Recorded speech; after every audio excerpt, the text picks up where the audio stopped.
ومن والاه أما بعد فيا عباد الله أوصي نفسي وإياكم بتقوى الله فقد فاز المتقون فلا تموتن إلا وأنتم مسلمون فقال تعالى يا أيها الذين آمنوا اتقوا الله حق تقاته ولا تموتن إلا وأنتم مسلمون. Teman-teman sekalian, saudara-saudariku dan pemirsa Akhir TV dimanapun Anda berada, Alhamdulillah hari ini 17 Ramadan 1438 Hijrah kembali kita diberikan kesempatan oleh Allah Subhanahu wa taala untuk menjalani aktivitas kehidupan kita. Untuk itu, seperti sebelum-sebelumnya, kita membiasakan bermohon pada Allah Subhanahu wa taala agar hari ini bisa mendapat bimbingan dari Allah sehingga bisa lebih baik kualitas dan kuantitas kehidupan kita dibandingkan dengan hari-hari sebelumnya yang telah kita lalui. Semoga hari ini sudah ada banyak rencana kebaikan yang akan kita titi, hasil yang kita evaluasi sehingga diri kita insya Allah lebih bernilai dibandingkan hari-hari sebelumnya. Seperti disampaikan Ustaz Hamim tadi, bahwa hari ini akan menjadi hari penutup untuk rangkaian workshop kita, dan terkhusus materi hari ini sangat erat kiranya tautannya dengan materi hari lalu yang telah kita bahas, bahwa dalam kehidupan kita yang dijalani di bumi ini, bahkan tidak hanya kita, bahkan manusia pertama yang diperintahkan oleh Allah menjalani kehidupan di bumi, bersamaan dengan itu Allah berikan bimbingan kehidupan, petunjuk yang menjadi solusi dari setiap persoalan yang dihadapi. Bimbingan, solusi, petunjuk itu disebut dengan hudan. Quran surah kedua ayat 38 itu yang diberikan kepada Nabi Adam alaihissalam, dan dijanjikan oleh Allah jika itu didalami, dipahami, dijalankan sesuai petunjuknya, maka hidup akan dijamin oleh Allah selalu tenang apapun yang kemudian dikerjakan, dan senang apapun yang direncanakan dan dijalani. Demikian generasi berganti sampai Adam kemudian mendapatkan keturunan, dari mulai istrinya mengandung, Quran surah 7 ayat 189, melahirkan sampai kemudian diberikan asinya, Quran surah kedua ayat 233, sampai menyebar keturunannya, Quran surah ke-4 ayat pertama, sampai bertebaran lagi ke berbagai daerah yang menyebar luas, Quran surah ke-49 ayat ke-13, sampailah ke masa Rasulullah Muhammad sallallahu alaihi wasallam hingga beliau diutus, ya, kemudian Quran surah kedua ayat 151.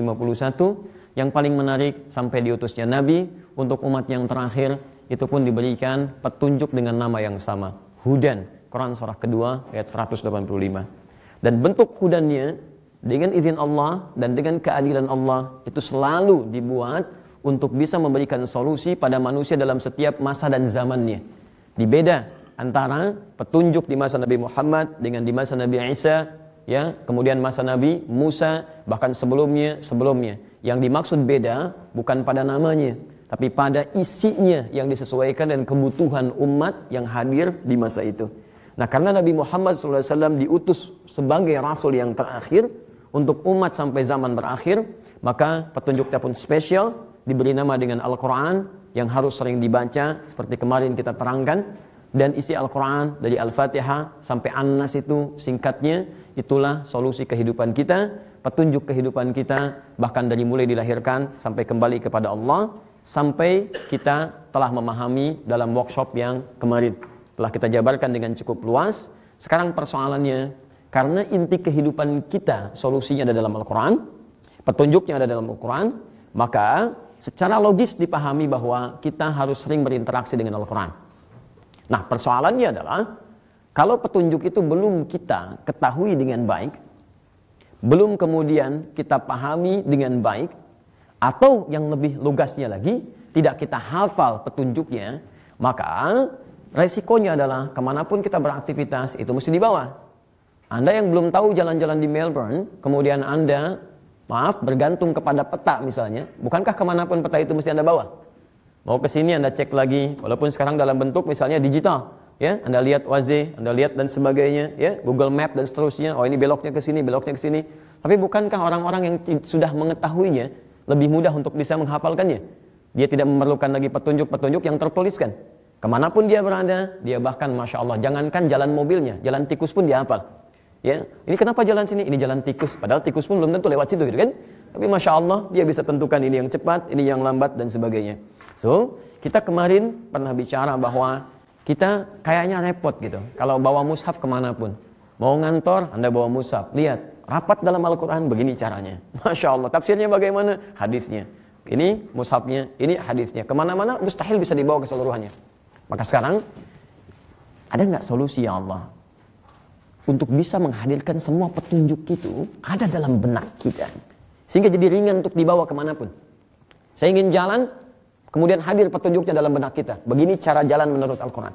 Saya ingin menatap, oh ini petunjuknya. Ini yang harus saya tatap. Saya ingin bicara, ini yang harus saya keluarkan. Ini yang boleh, ini yang nggak boleh. Ini yang benar, ini yang tidak.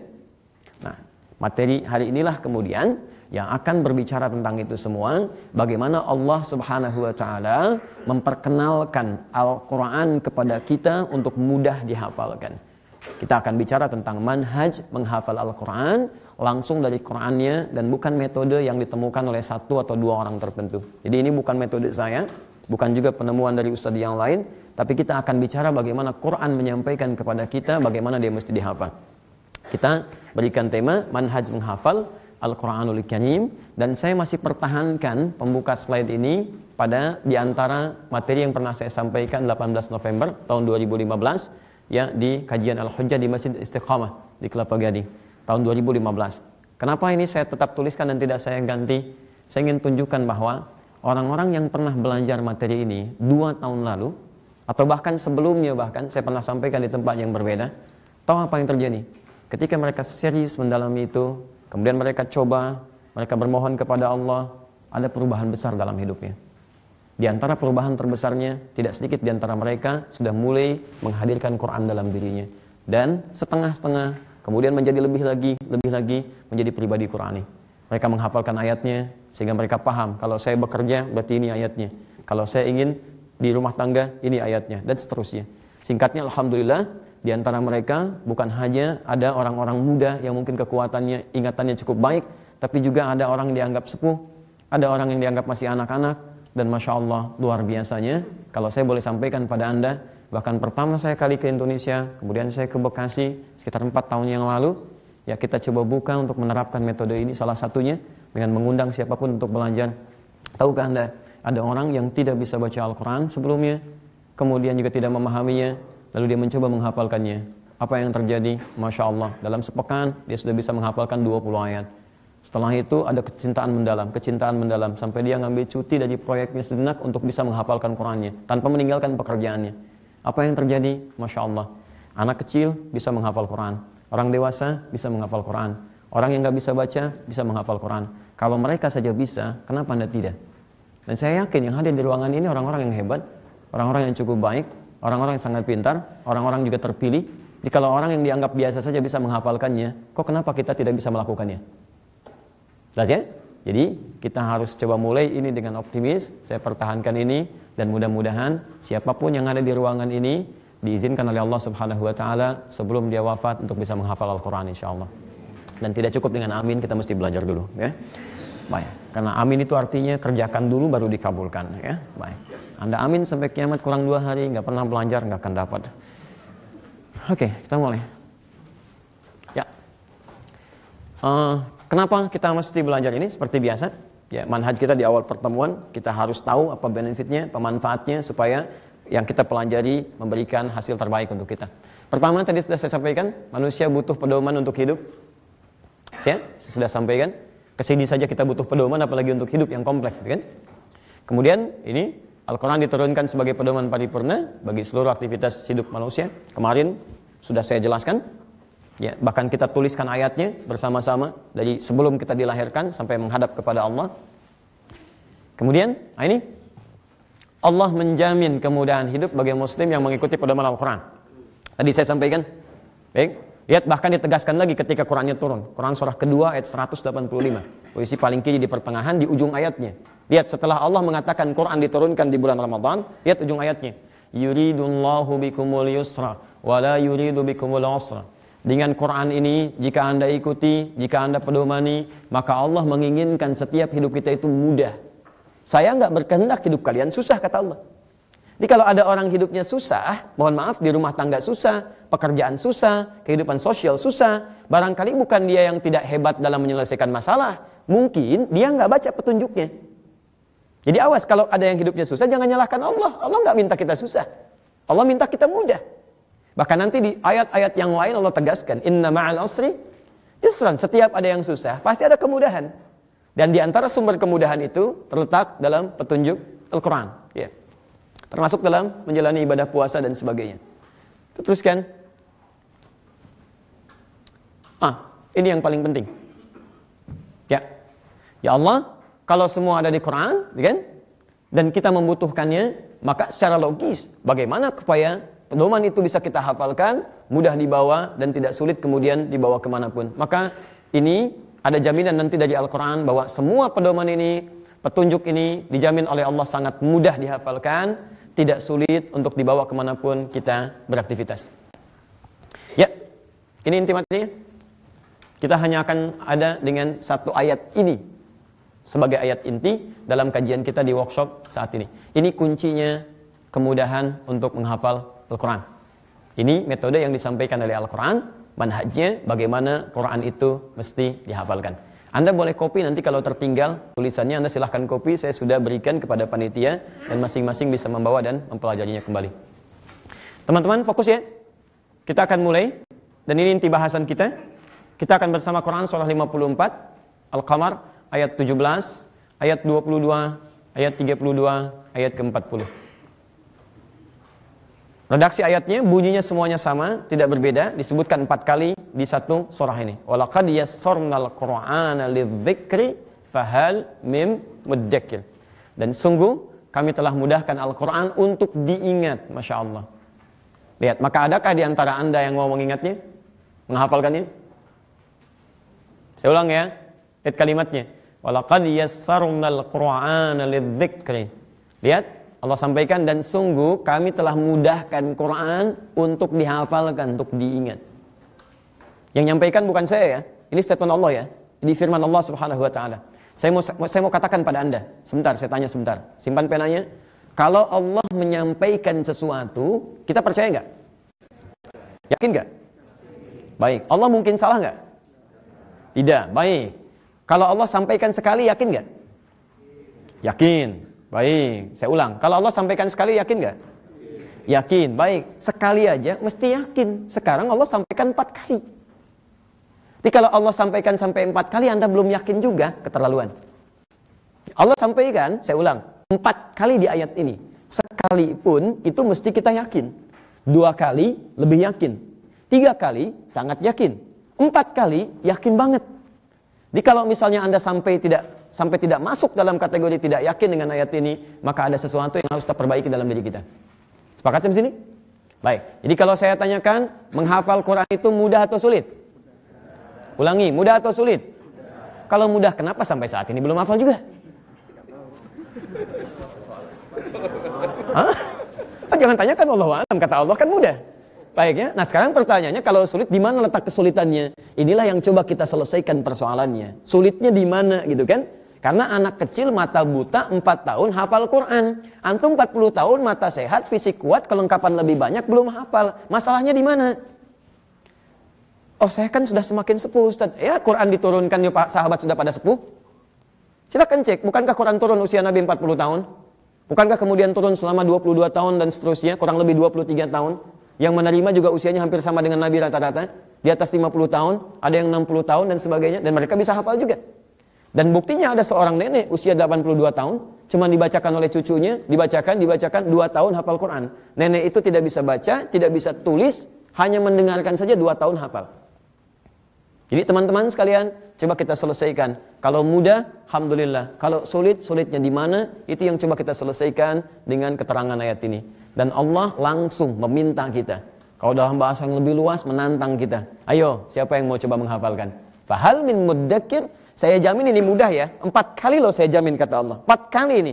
Ini, awas, bukan jaminan biasa. Sekali jamin, bolehlah Anda merasa misalnya, aduh saya memang yakin, tapi bagaimana memulainya. Tapi 2 kali, 3 kali, 4 kali. Dikatakan, saya tegaskan 4 kali ini. Menghafal Quran itu sangat mudah. Ayo, siapa yang mau menghafal? Bahasa bebasnya demikian. Jadi menghafal Quran mudah atau sulit? Mudah. Alhamdulillah. Boleh pinjam mas? Ya. Kita akan hafalkan segini kurang lebih. Mudah atau sulit? Mudah. Alhamdulillah. Baik. Baik. Kadang-kadang begitu. Mudah atau sulit? Mudah. Baik, insya Allah kita akan hafalkan. Tebal juga ya. Baik. Ayo kita mulai. Bismillah. Saya mau kasih sedikit rahasia. Ini diantara kita hari ini. Ya teman-teman, ungkapan ayat ini sesungguhnya inilah manhajnya. Ya. Jadi nanti kita akan jabarkan. Indah sekali. Saya spesialisasi di bahasa Arab khususnya. Secara formalnya. Dan saya ngambil itu karena memang saya mencintai Quran. Ya, saya sebelum belajar itu saya senang tafsir. Ya, saya senang tafsir, saya senang Quran, dan saya mengambil tafsir langsung salah satunya dari Syekh Al-Azhar, Syekh Tantawi Jauhari. Kita belajar itu. Ternyata untuk memahami Quran itu kita harus memahami betul bahasa Arab. Sampai Imam Asy-Syafi'i 40 tahun belajar bahasa Arab untuk memahami betul-betul Quran dan sebagainya. Dan saya simpulkan Masya Allah setelah belajar itu, tidak ada satupun huruf dalam Al-Quran kecuali huruf itu memiliki makna yang sangat dalam. Gak ada padanannya di bahasa-bahasa lain. Setiap hurufnya punya makna. Setiap hurufnya, bahkan harakat itu punya makna. Bahkan harakat punya makna. Sekarang kita akan lihat dari mulai setiap hurufnya. Kita mulai dari mana yang pertama. Walaqad. Saya ulang ya. Jadi kita bicara tentang manhaj, metodologi, cara menghafal Al-Quran. Ya, berdasarkan dari Quran. Kita mulai dengan ayat ini. Ya, pertama. Walaqad. Teman-teman sekalian, saya mau sampaikan sebentar. Jika dalam bahasa Arab ditemukan huruf lam pada awal kata yang membuka satu kalimat, maka lam ini diistilahkan dengan nama taukid namanya. Ini huruf taukid. Taukid itu dalam bahasa kita ya, dipahami sebagai sesuatu yang menguatkan, meyakinkan.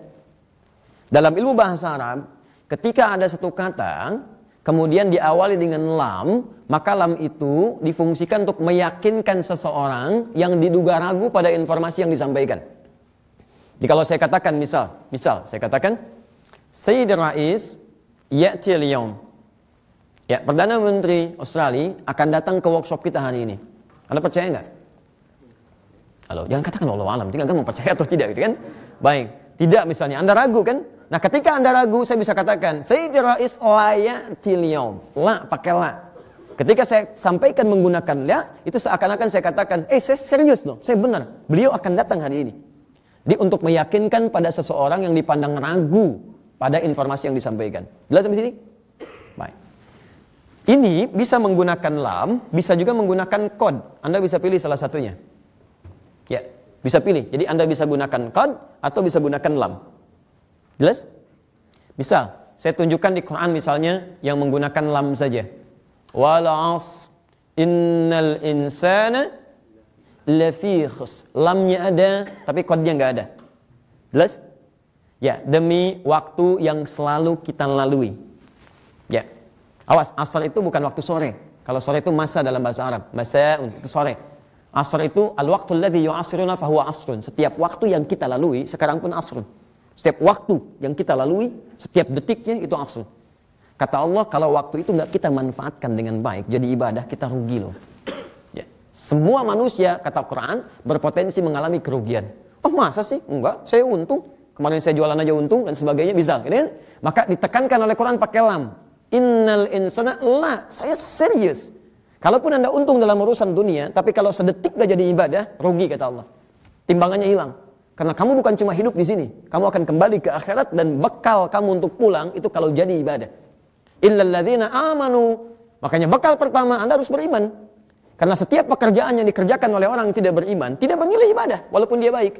Quran surah ke-25 ayat 23. Wa qaddimna ila ma 'amilu min 'amalin faja'alnahu haba'an manthura. Kalau ada orang baik saat di dunia, suka ngasih orang, suka bantu orang, dan sebagainya, perhatikan, kata Allah, saya adil. Saya akan balas setiap kebaikan itu saat dia ada di dunia. Lihat, kalau ada orang baik, tidak beriman, dia suka bantu orang, suka tolong orang, dan sebagainya, kata Allah, keadilan saya berlaku saat di dunia. Karena pekerjaan dia dikerjakan di dunia. Tapi karena nggak pernah dia kerjakan itu untuk bekal akhiratnya, maka di akhirat, dia nggak punya bekal untuk dibawa. Faja'alnahu haba'an manthura, maka kami jadikan semua itu seperti debu yang berterbangan, enggak ada nilai akhiratnya. Karena memang pekerjaan dia itu tidak diniatkan, tidak ditujukan untuk bekal akhirat, cuma dalam urusan dunia saja. Maka keadilan Allah menjawab itu semua. Karena kamu orientasinya dunia, saya balas saat di dunia. Tapi karena kamu nggak punya bekal akhirat, maka kamu pun fakir dalam urusan akhirat. Semuanya nggak akan bernilai, seperti debu berterbangan. Oh, indah bahasa Quran itu. Kalau debunya nggak terbang, masih bisa ditimbang. Debu banyak nempel tuh. Masih ada masanya, volumenya masih ada, bisa kita timbang. Tapi kalau debunya berterbangan, bagaimana cara nimbangnya? Makanya ini ingin menunjukkan penyesalan yang dalam. Jadi debunya ditampakkan terbang. Ya Allah, kenapa dulu saya nggak jadikan itu sebagai hal yang bermanfaat? Itu maksudnya. Sehingga banyak orang menyesal. Bahkan pengen jadi debu. Bahkan pengen minimal jadi tanah. Ya laitani kuntu turaba. Ya Rabb, kenapa saya nggak jadi tanah aja? Ya, dan seterusnya, seterusnya. Maka kalau Anda hidup dalam keadaan tidak beriman, tidak digunakan sebagai ibadah, maka rugi setiap detiknya. Itu menggunakan lam. Itu janji Allah. Kalau Allah sudah menggunakan lam, maka di situ kita tidak boleh ragu sama sekali. Baik, yang qad nggak pakai lam. Quran surah ke-23 ayat pertama. Qad aflahal mu'minun. Tapi lamnya tidak ada, qadnya ada. Oke, jadi kalau Anda ingin menekankan satu kalimat, Anda bisa gunakan lam, Anda bisa gunakan qad. Tapi kalau lam dengan qadnya disatukan, kedua-duanya, ini menunjukkan bahwa orang ini bukan cuma ragu, tapi kadang-kadang pesimis. Kadang tidak yakin pada dirinya. Teman-teman sekalian, ayat yang mengenalkan kita untuk menghafal Quran itu dimulai dengan kalimat laqad, seakan mengesankan bahwa umumnya penyakit para penghafal Quran ketika akan memulai dia ragu pada dirinya. Bisa nggak ya? Pesimis, kayaknya nggak mungkin deh. Ah masa, tapi dia bisa. Tapi saya kan begini, bisa nggak ya? Nah itu. Makanya digabungkanlah kemudian dua huruf ini untuk menekankan kepada kita. Kalau Anda ingin memulai menghafal Quran, maka aturan pertama Anda nggak boleh ragu sedikit pun. Yakinkan pada diri Anda, saya pasti bisa insya Allah. Pasti bisa, pasti bisa. Jadi setiap Anda menemukan keraguan, lawannya cari yang yakin. Jelas ya? Jadi setiap Anda mau ragu, yakinkan, saya pasti bisa. Ini buktinya ada, ini ada, dia bisa, kenapa saya enggak? Dia makan nasi, saya nasi juga. Dia makan ini, saya ini juga. Dia usia begini, saya bahkan lebih dibanding dia. Kenapa dia bisa, saya enggak? Di poin pertama kata Quran, kalau Anda ingin mulai menghafal Quran, maka jangan sesekali terselip keraguan sedikit pun pada kondisi diri kita, atau juga hal yang terkait saat kita mulai menghafal. Awas, kadang-kadang begini, misal, mohon maaf, insya Allah, saya yakin saya bisa, bismillah, sudah mulai menghafal. Biasanya ayat pertama, alhamdulillah, lancar. Alif Lam Mim. Mudah juga ya. Masya Allah ya. Baru ayat pertama. Baik, begitu. Dzalikal kitabul la raiba fi hudal lil muttaqin. Terus sampai 5 ayat mudah. Begitu ayat 6, ayat 7, ulang lagi dari awal. Yang tadinya cuma 5 menit, naik jadi 15 menit, 50 menit. Begitu Al-Baqarah 282. Satu ayat dari awal sampai akhir, gitu kan? Panjang mulai kelihatan. Panjang ya. Yang biasanya cuma 5 menit, 50 menit belum selesai, seminggu belum hafal. Begitu seminggu belum hafal, Masya Allah, teman mulai berkata, kan saya bilang faktor U itu begitu menentukan. Apa saya katakan? Nah ini mulai muncul teman-teman. Awas, dan hati-hati ya, permainan setan itu begitu pandai. Setan itu jenius, awas, iblis itu jenius. Ya, kalau tidak jenius, bagaimana dia bisa mengeluarkan Adam dari surga? Ya, dan bisa menggoda orang yang pintar-pintar supaya menjauh dari Allah. Awas, makanya disebut dengan iblis dalam bahasa Yunani diabolis. Ya, diabolis itu salah satu maknanya adalah orang jenius yang kebelingar, intelektual yang menjadikan pemikirannya itu pada sesuatu yang menyimpang. Ya, Dr. Syamsuddin Arif punya buku bagus sekali namanya Diabolisme Pemikiran tuh, cukup bagus. Ya, Anda bisa baca nanti, dan beliau seorang lecturer juga sekarang di Malaysia. Ya, itu bagus tuh, hafal qiraatnya jadi cukup banyak, sampai 7 qiraat kalau saya tidak keliru, dan bahasanya juga cukup banyak, dan ngambil S3-nya 2, salah satunya di Jerman. Ya, itu sangat-sangat bagus pemikirannya. Anda bisa telusuri itu. Nah, saya mau teruskan sebentar. Jadi kuncinya begini, setiap Anda berhadapan dengan hafalan Al-Quran dan hadir keraguan, Anda harus tanamkan pada diri kita bahwa saya yakin saya bisa mengatasinya. Allah sudah berjanji, janji Allah itu pasti tidak mungkin keliru. Sepakat sampai sini? Baik, jelas ya? Baik, yakin Quran itu mudah? Yakin bisa dihafal? Ada yang masih ragu? Oh, yang masih ragu segera pamit aja. Saya nggak mau teruskan, ya. Baik, saya mau sepakat sebentar. Apakah semua yang ada di sini mau menghafal Quran? Baik, sepakat semuanya? Yakin? Baik, alhamdulillah. Baik, kita teruskan sebentar. Sekarang kita berikan solusi. Teman-teman sekalian, lihat sini. Ada dua hal yang bisa membantu meyakinkan kita kalau kita sedang punya persoalan dalam proses menghafal. Ada dua hal caranya. Pertama, pahami konsep ini ya, pahami konsep ini dengan baik. Pertama, ada di hadis riwayat At-Tirmidzi yang kemarin ditulis. Nomor hadis 2910 dan 2920. Ini yang pertama. 2910 dan 2920. Baik. Perhatikan. Kadang ada kondisi begini, ada kondisi. Orang lain menghafal ayat tertentu cuma 10 menit, Anda 10 hari belum hafal. Ya, sehingga kadang-kadang kondisi itu membuat kita jadi pesimis. Duh, saya bisa enggak nih? Terus setan mulai bermain, seperti yang tadi coba kita contohkan. Maka ketika Anda mendapati situasi seperti itu, kembalikan kepada makna hadis ini. Lihat kalimatnya. Fokus. Man qara'a harfan min kitabillahi. Saya kadang pegang ini karena ini kan belum tersambung secara otomatis, jadi Anda visualkan saja ya. Saya bacakan. Man qara'a harfan min kitabillahi. Siapa yang membaca satu huruf dari kitabullah, Al-Quran. Falahu asyru hasanat. Dia akan dapat setiap hurufnya 10 kebaikan. Walam aqul alif lam mim harfun. Saya tidak katakan alif lam mim satu huruf. Walakin alifun harfun, lamun harfun, mimun harfun. Tapi alifnya satu huruf, lamnya satu huruf, mim satu huruf. Walikulli harfin asyru hasanat, dan setiap hurufnya itu 10 kebaikan. Jadi kalau saya baca alif lam mim saja, dapatnya berapa? 30. Baik, kalau saya belum lancar bahkan membacanya, At-Tirmidzi nomor hadis 2920. Walladzi yatata'ta, sedangkan orang yang terbata-bata memulainya, membacanya, wa huwa syaqqun 'alaihi, bahkan dia berat mengucapkan hurufnya, saat mulai menghafal bahkan dia berat ucapan huruf dan sebagainya. Lihat, falahu ajran, dia berpeluang mendapatkan 2 kali pahala orang lancar karena kesungguhan dan mau belajar untuk membacanya. Sekarang perhatikan ya. Hadis ini Anda harus pahami dengan konsep Quran surah kedua Al-Baqarah ayat 216. Posisi paling kiri sebelah atas di pusat. Saya ulang ya, ini solusinya. Hadis ini yang 2 tadi, teman-teman bisa dibantu panitia untuk bisa mengarahkan ini pada tampilan ini dulu supaya saya bisa bikin konstruksi dalilnya dengan lebih mudah. Hadis At-Tirmidzi ini Anda mesti pahami dengan konsep Quran surah kedua ayat 216. Kemarin saya sampaikan supaya Anda bisa membawa mushaf atau minimal yang ada di handphone supaya kita bisa lebih nyambung gitu kan. Lihat sini teman-teman. Pertama kata Al-Quran, Anda mesti yakin bisa menghafal Quran. Yakin bisa. Yang lain bisa, kenapa Anda tidak? Lawan dari yakin itu ragu. Ketika Anda mulai yakin untuk bisa, ingat karena Quran itu firman Allah dan membacanya bagian dari ibadah, Anda, saya, kita punya musuh yang tidak menginginkan kita menunaikan ibadah dengan baik, atau kalau perlu tidak perlu ibadah.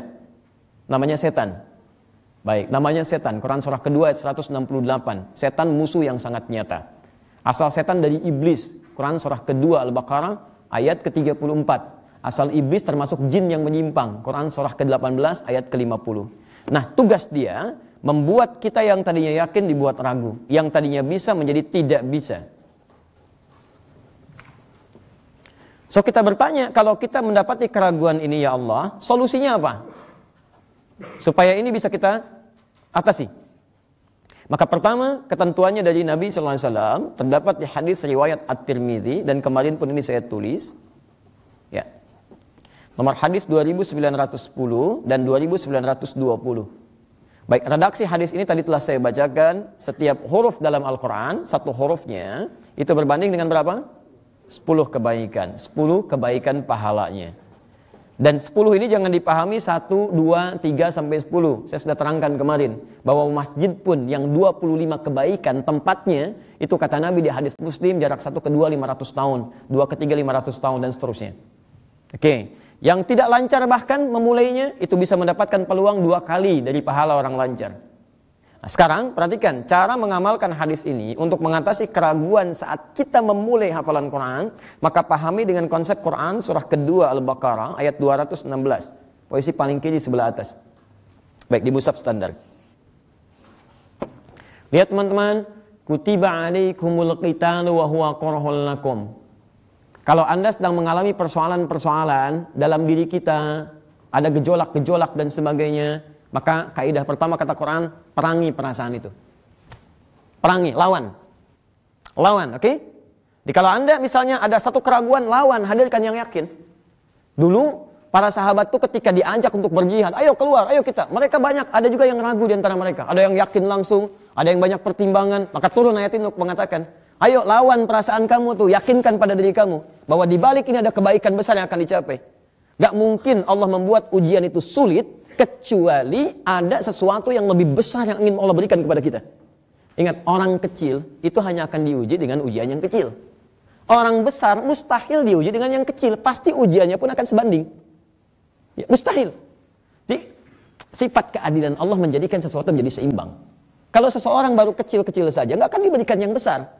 Ya, tapi kalau Anda sudah menjadi orang yang cukup besar, atau keinginan Anda besar, motivasi Anda besar, maka Anda pun akan dihadapkan pada ujian yang tidak mudah. Itu konsepnya ada di Quran surah kedua ayat 214 sebelah kanannya. Ya, am hasibtum an tadkhulul jannata? Apakah Anda begitu mudah ingin meraih surga? Dan tingkat surga tertinggi kan tingkat surga yang dihuni oleh penghafal Quran. Itu paling tinggi. Nanti saya tunjukkan setelah saya bacakan konsep pertama ini. Ya, bagaimana bisa mencapai itu? Masathumul ba'sa, Anda akan mengatasi ujian-ujian yang ringan. Ba'sun begini. Ya, ba'sun itu masih ringan. Kalau Anda mau keluar tiba-tiba gerimisnya kecil yang nggak harus bawa payung, orang Arab mengatakan, kalau orang berkata, fitnazil matar, ada hujan turun, la ba'sa, gampang ini, nggak apa-apa, lewat, ringan. Diserap ke dalam bahasa Indonesia, labas, labas, bisa dilewat saja. Ini masih ringan. Jadi kalau Anda mau keluar, baru mau ke masjid, dikasih gerimis dikit yang nggak harus ada payung, Anda nggak mau keluar misalnya, berarti Anda belum lulus dalam ujian yang ringan. Anda kecil di hadapan Allah Subhanahu Wa Taala. Pak, kok nggak ke masjid? Hujan mah, kan ada payung. Takut riya, takut riya, masya Allah. Subhanallah. Ya, berarti iman Anda masih tipis itu. Kalau Anda sudah semakin naik, ya berkembang lagi misalnya, itu naik jadi darun, dari kata darun, dara jamaknya. Sudah mulai kena secara fisik. Hujannya mulai agak deras dan sebagainya. Jadi kalau Anda ngatasi persoalan-persoalan, punya harapan misalnya, agak cukup lebih baik, nah tantangannya akan disesuaikan. Ini. Ya, Anda mulai butuh payung, Anda atasi dan sebagainya. Darra, ini sudah mulai sedang. Tapi kalau Anda mengalami yang ketiga, namanya zilzal. Wazulzilu. Zilzal itu dalam bahasa Arab standar sekarang gempa. Ada ujian yang menggoncang hati kita. Kadang-kadang sampai kita bimbang, ini bisa enggak ya, ini mampu enggak ya, dapat enggak ya. Sampai sebagian berkata, ya Allah kenapa mesti saya? Ya Allah kapan ini selesai, gitu kan? Nah, bahagialah Anda. Kalau Anda sedang berada di level ini, berarti Allah sedang menaikkan Anda ke puncak tertinggi. Ini ujian yang berat ini menunjukkan bahwa Anda memang dipandang oleh Allah sebagai orang yang besar. Jadi kalau Anda sedang mengalami persoalan yang cukup besar, ini menunjukkan Allah ingin naikkan iman kita ke level yang tertinggi. Jadi teman-teman, kalau Anda sekarang punya masalah seberat apapun dan sebagainya, ingat betul, masalah yang kita alami mustahil Allah titipkan kecuali kita mampu mengatasinya. Quran surah kedua ayat 286. La yukallifullahu nafsan illa usaha. Tidak mungkin Allah titipkan satu ujian kecuali kita bisa mengatasinya. Tapi kalau ujian itu begitu besar, yakinkan pada diri kita bahwa ada sesuatu yang sangat mulia yang Allah sudah siapkan untuk kita. Jadi jangan mengeluh. Baik, Anda pengen dikasih uang 100 ribu atau 100 miliar? 100 miliar. Allah mau berikan kepada Anda lebih daripada itu. Makanya jangan mengeluh ketika Anda dapatkan itu bahagia.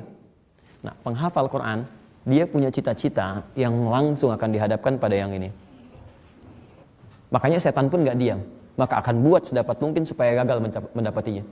Ya, tingkat paling tinggi ketika masuk surga itu akan dihuni nanti yang keduanya. Akan dihuni oleh para penghafal Quran salah satunya. Karena saat Anda naik ke surga nanti saya bacakan hadisnya, kita mulai membacakan Quran yang biasa kita bacakan saat di dunia. Baik. Saya simpan dulu ini. Nah, ketika Anda mendapati situasi ini, salah satu godaan dia adalah tadi kita kembalikan membuat kita tidak yakin. Ya, dibikin ragu, dibikin gejolak dalam hatinya. Kamu gak akan bisa, kamu gak akan ini. Apa aturannya? Kembali Quran surah kedua ayat 216. Kutiba alaikumul qital. Wajib bagi Anda, kata Allah, perangi itu. Perasaan yang tidak menyenangkan itu. Ayo hadirkan, saya yakin. Lanjutkan, jangan berhenti sampai di situ. Kalau cuma begitu, itu belum komplit. Kadang-kadang yang ragu bisa menang. Kita harus punya rasionalitas yang lain. Maka teruskan. Asa an takrahu syai'an fahuwa khairul lakum. Boleh jadi kamu tidak menyukai sesuatu, nggak nyaman dengan sesuatu, tapi di balik itu ada sesuatu yang hebat, yang sangat baik, yang sangat mulia sedang Allah siapkan. Teman-teman, yakinlah ketika Anda mengatasi, misal, mohon maaf, menghadapi satu kesulitan saat menghafal. Ini kok orang lain bisa 5 menit, saya sudah 5 hari nggak hafal-hafal. Coba lihat, mungkin yang diinginkan oleh Allah bagi Anda saat Anda nggak suka dengan situasi itu adalah sesuatu yang lebih besar dari apa yang tidak Anda bayangkan. Silahkan cek. Bukankah satu hurufnya yang Anda bacakan dapat pahala berapa? 10. Bukankah semakin banyak Anda bacakan, semakin banyak pahalanya? Allah berikan pada dia 5 menit, mungkin karena pahala dia sudah banyak sebelumnya. Tapi Allah berikan pada Anda 5 hari, kamu kemana aja selama ini? Baru mulai menghafal Quran. Pahala kamu belum banyak, tutup yang lain. Nih saya jadikan 5 hari spesial buat kamu. Satu ayat aja, 5 hari. Masya Allah. Orang dzalikal kitabul la raiba fi cuma 5 menit, ini 5 hari. Baik, tapi faidahnya apa? Bukankah dengan semua itu kita terus mengulang? Dzalikal kitabul la raiba fi, dzalikal kitabul la raiba, dzalikal kitabul la raiba fi. Faktor U ya, bukan. Dzalikal kitabul la raiba fi hudal lil muttaqin. Dzalika terus Anda ulang. Berapa kali Anda mengulang? Lihat hebatnya penghafal Quran. Penghafal Quran itu akan mendapatkan pahala lebih daripada orang baca. Karena kalau orang baca, itu paling-paling cuma sekali. Mengulang paling 2 kali. Tapi penghafal Quran, berapa kali dia mengulang? Silakan Anda catat, ketika Anda banyak mengulang, berapa pahala Anda hasilkan? Berapa banyak teman-teman? Jadi ketika Anda hadir dalam situasi ini, Anda jangan merasa pesimis, lawan dia. Alhamdulillah, saya pasti bisa, insya Allah. Mungkin cuma ayat ini yang dibuat saya sulit isi, selanjutnya saya akan bisa insya Allah. Kok bisa begitu? Allah mungkin ingin berikan pahala lebih pada saya. Jadi barangkali Allah menginginkan Anda, kita nggak tahu apakah kita bisa 30 juz atau tidak. Terserah Allah.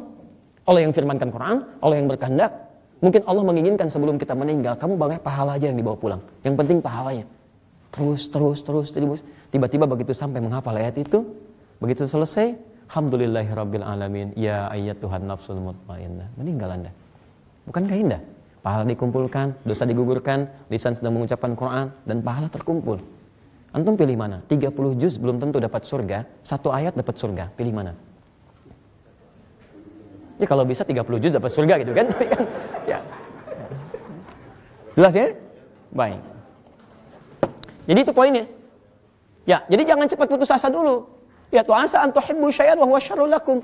Ya, boleh jadi Anda mendapatkan sesuatu pengennya cepat gitu kan? Tapi nggak ada faedahnya. Makanya Nabi pun ketika cepat membacakan ayat-ayat Quran, ya, Masya Allah, kata Allah, tenang aja. Saya yang tanamkan langsung. Quran surah 75, ayat 16 sampai 18. Posisi paling kanan sebelah bawah. La tuharnik bihi lisanaka lita'jala bih. Muhammad, sudah jangan terlalu cepat menggerakkan lisan untuk menghafalkannya. Inna alaina jam'ahu wa qur'ana. Biarkan kami yang tanamkan dalam jiwamu. Fa idza qara'nahu fattabi' qur'ana. Kami akan bimbing kau untuk membacakannya. Ikuti aja, kami percepat. Keinginan untuk mendapatkan sesuatu, kata Allah, kadang-kadang tidak sejalan dengan ketetapan yang telah Allah tetapkan. Jelas sampai sini? Baik. Apa logikanya? Wallahu ya'lamu wa antum la ta'lamun. Karena Allah tahu masa depan kita yang kita butuhkan, sedangkan kita tidak bisa membaca masa depan. Allah lebih tahu kebutuhan kita apa. Apakah harus hafal banyak atau harus butuh pahalanya? Nah, berita baiknya tentang konsep pahala ini, teman-teman, lihat sini. Dan misalnya kita bisa menyesuaikan, ya. Anda bisa juga melihat nanti uraian dari apa yang saya tuliskan atau nanti apa yang saya ucapkan, ya. Bismillah. Teman-teman lihat sini, saya tuliskan. Dan kamera untuk membantu Mirsa Akhir TV bisa diarahkan ke tulisan saya, ya. Nggak lihat saya pun nggak ada masalah. Baik. Saya tuliskan misalnya alif lam mim. Berapa huruf? Berapa pahalanya? Masya Allah. Itu adalah pandangan kita kalau melihat hurufnya. Lihat kata Nabi, ini apa? Alif. Ini apa? Ini apa? Baik. Teman-teman sekalian, kalau kita ingin menilai sesuatu hal dalam bahasa Arab tentang huruf, itu kita bisa melakukan pendekatan dengan ilmu arud. ilmu arud. Ilmu arud itu salah satu manfaatnya bisa digunakan juga untuk kira-kira bisa menilai sebesar apa pahala yang diberikan.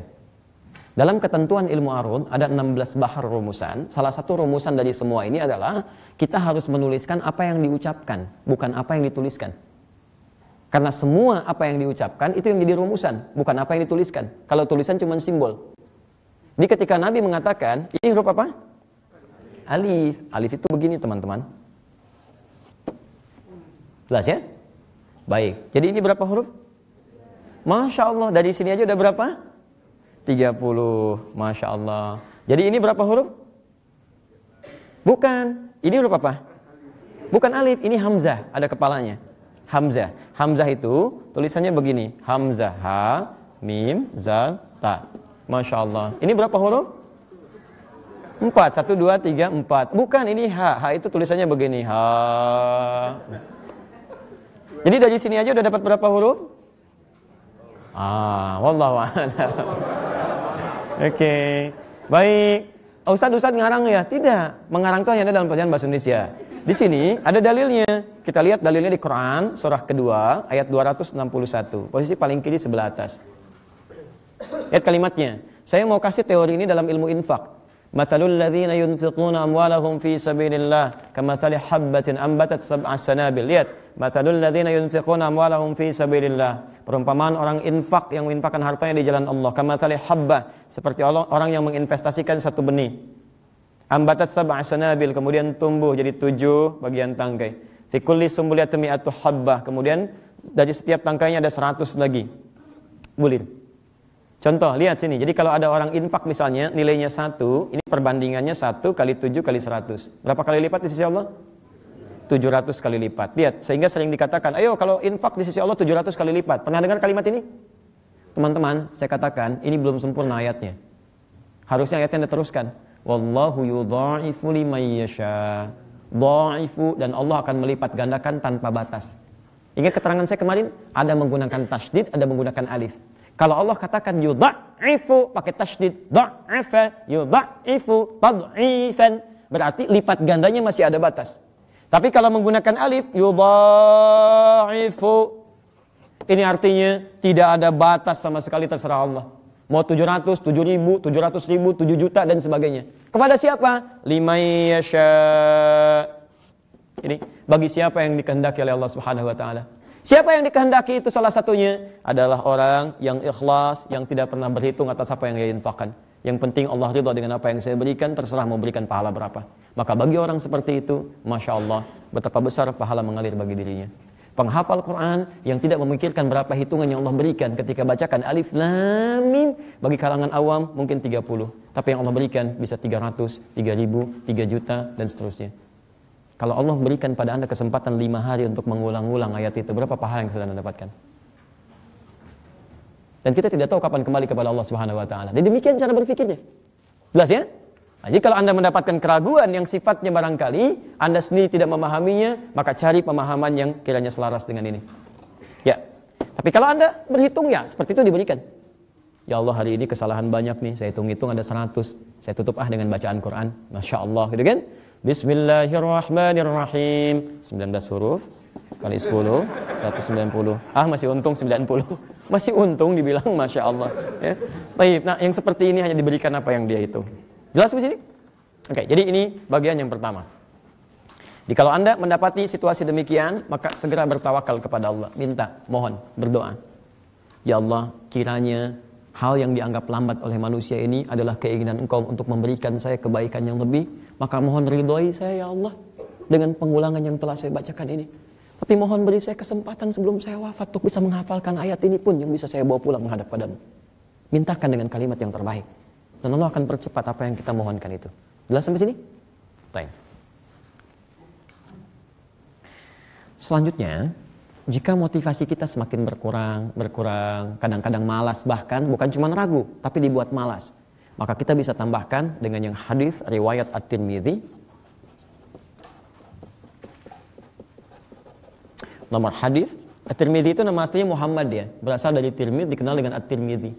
Beliau ini ahli Quran, ahli hadis, rajin ibadah, senang mengerjakan sholat malam, memiliki kitab juga Sunan At-Tirmidzi, dan Masya Allah, maaf, di ujung hidupnya itu matanya tidak bisa melihat, buta. Matanya nggak bisa melihat. Sebelum saya tuliskan nomor hadis 2915, saya ingin sampaikan dulu, kenapa sampai sedemikian ketika ditanya. Ternyata butanya itu karena banyak menangis, Pak, Bu. Banyak nangis di akhir hidupnya itu. Banyak nangis. Ketika ditanya, ya Syekh lima hakada, kenapa Anda sampai seperti ini? Kata beliau, wallahi, laqad khasyid, demi Allah. Bima makna ya, demikian kiranya ilustrasinya, demi Allah. Saya itu takut. Kalau saya pulang menghadap Allah sekarang, masih belum cukup bekal saya untuk kembali kepadanya. Bisa kebayang nggak? Ahli hadis, ahli Quran, menulis kitab hadis, selalu sholat tiap malam dan sebagainya, itu di ujung hidupnya masih menangisi dirinya sampai buta. Karena takut ketika meninggal, bekalnya masih belum dipandang cukup. Sekarang kita kembalikan ke kita, ahli hadis juga bukan, imam juga bukan, itu kan? Jadi makmum kadang-kadang ke masjid dan sebagainya.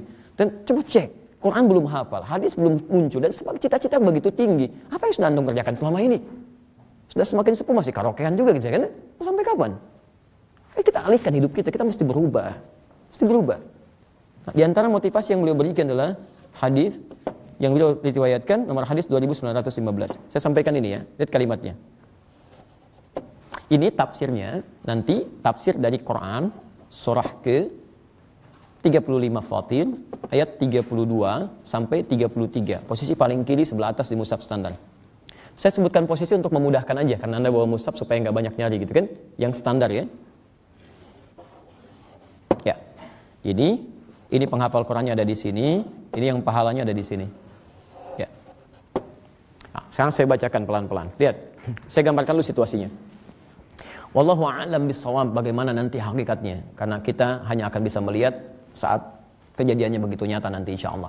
Tapi nanti saat semua dihadapkan pada ketentuan Allah yaumul hisab dan ditentukan singkatnya untuk orang-orang beriman beramal saleh masuk ke dalam surga, maka lihat, perhatikan, ahli Quran itu Qurannya langsung minta kepada Allah Subhanahu wa taala. Alhamdulillah. Ya, karena orang yang ahli Quran, alhamdulillah, itu langsung Qurannya sendiri dijamin oleh Nabi sallallahu alaihi wasallam menjadi teman dia saat di dunia, sahiban lahu fid dunya, syafi'an lahu fil akhirah, memberikan syafaat saat di akhirat. Di antara kemuliaannya adalah, lihat kalimatnya, Allahumma halli, ya Allah, mohon hiasi penghafal Quran, bedakan dengan yang bukan penghafal Quran. Ya, ini sudah tafsir dari Quran surah ke-35 dari ayat 33-nya, yuhallawna fiha, mereka akan dihiasi perhiasan-perhiasan. Siapa yang dihiasi ini? Di ayat 32-nya. Ya, ada para penghafal Quran, al-istafaina min ibadina wa minhum muqtasid, ya, wa minhum zalimun li nafsi, wa minhum muqtasid, wa minhum sabiqun bil khairat biidznillah. Ada penghafal Quran yang terbagi 3 bagian. Ya, yang paling bagus, yang paling akhir, yang senang mengerjakan kebaikan. Nah, orang-orang ini yuhallawna fiha, nanti di akhirat akan diberikan hiasan. Apa hiasannya? Lihat Tirmidzi nomor hadis 2915. Maka kemudian fayul basu ilaihi tajul karamah, dipakaikanlah kemudian di kepalanya ada mahkota kehormatan untuk membedakan antara penghafal Quran dengan bukan penghafal Quran. Maka seketika Allah berkenan kemudian memberikan hadiah kepada kedua orang tua penghafal Quran ini. Sepanjang ayahnya beriman, ibunya beriman kepada Allah, beramal saleh. Maka kemudian anaknya diberikan mahkota yang baru dan diberikan apresiasi luar biasa dan diperkenalkan pada seluruh makhluk yang ada pada saat itu.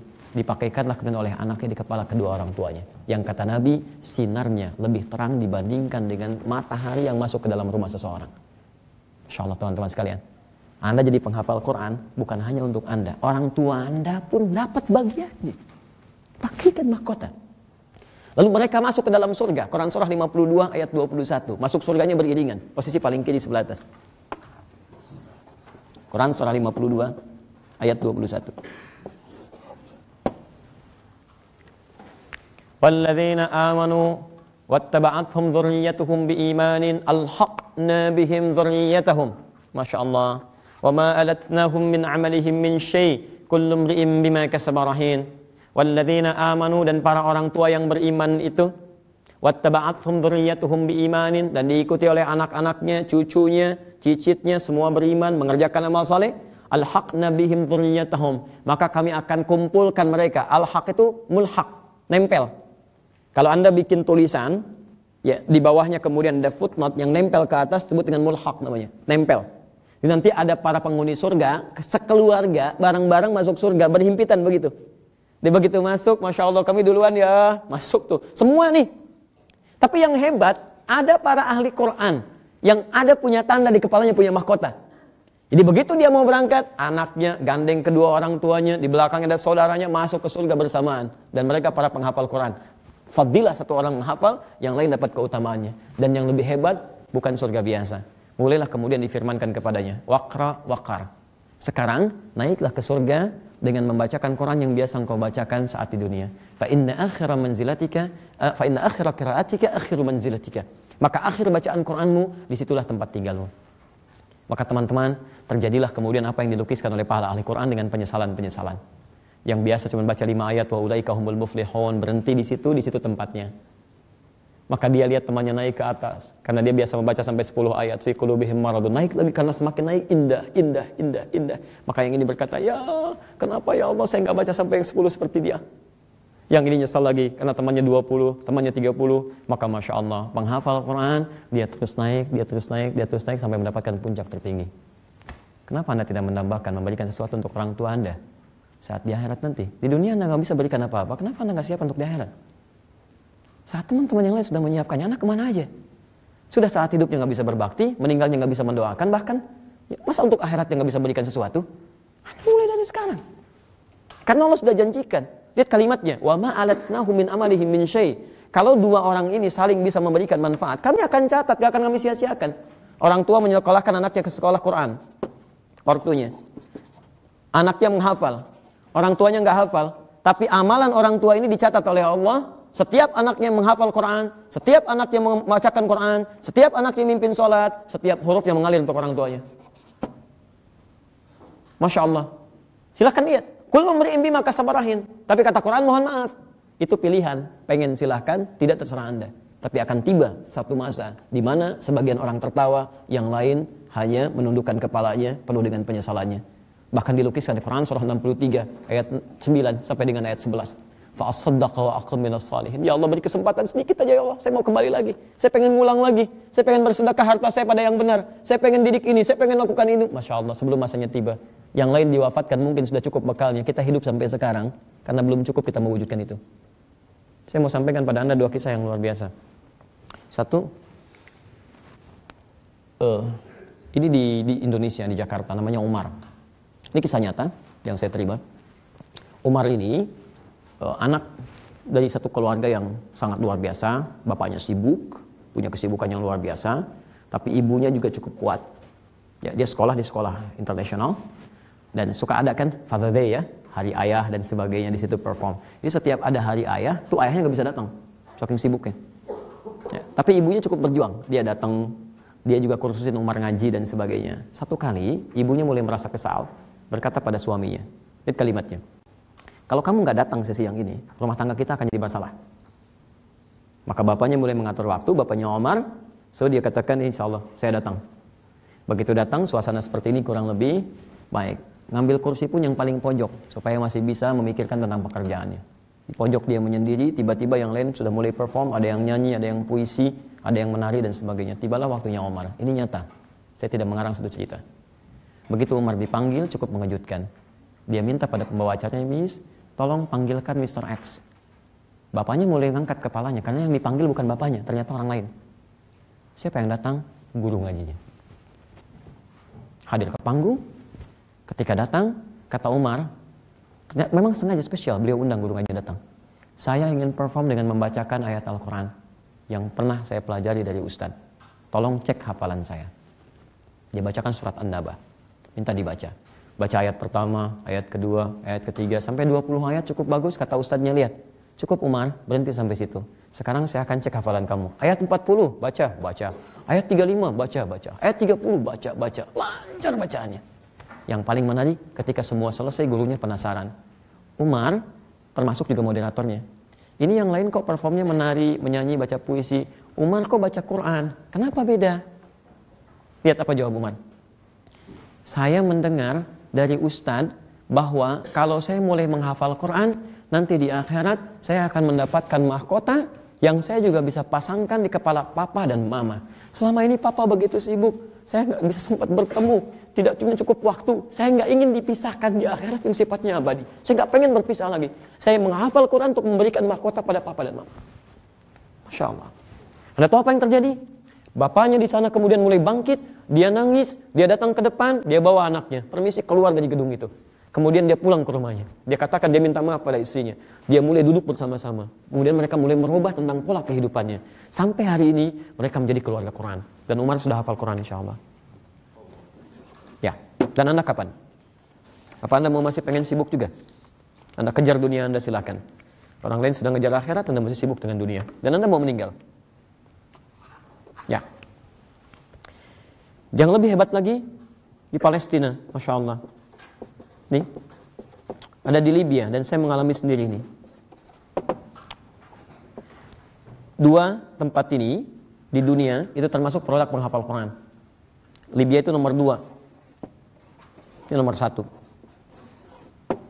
Negara-negara Arab umumnya juga pada penghafal Quran, tapi ini yang paling dahsyat yang saya bisa dapati. Teman-teman, di Palestina, di Libya itu punya culture yang mirip-mirip. Kalau remaja nggak hafal Quran, belum hafal Quran, itu umumnya jarang punya teman. Di usia 4, usia 5 tahun itu rata-rata ya sudah pada hafal lah. Paling-paling sedikit 15 juz, 10 juz kan? Atau 5 juz yang paling rendah. Saya pernah pengalaman waktu saya talaqi pada syekh kami, Syekh Ali di Suqfulata. Ya, dalam satu riwayat yang saya ikuti. Jadi ini di sini.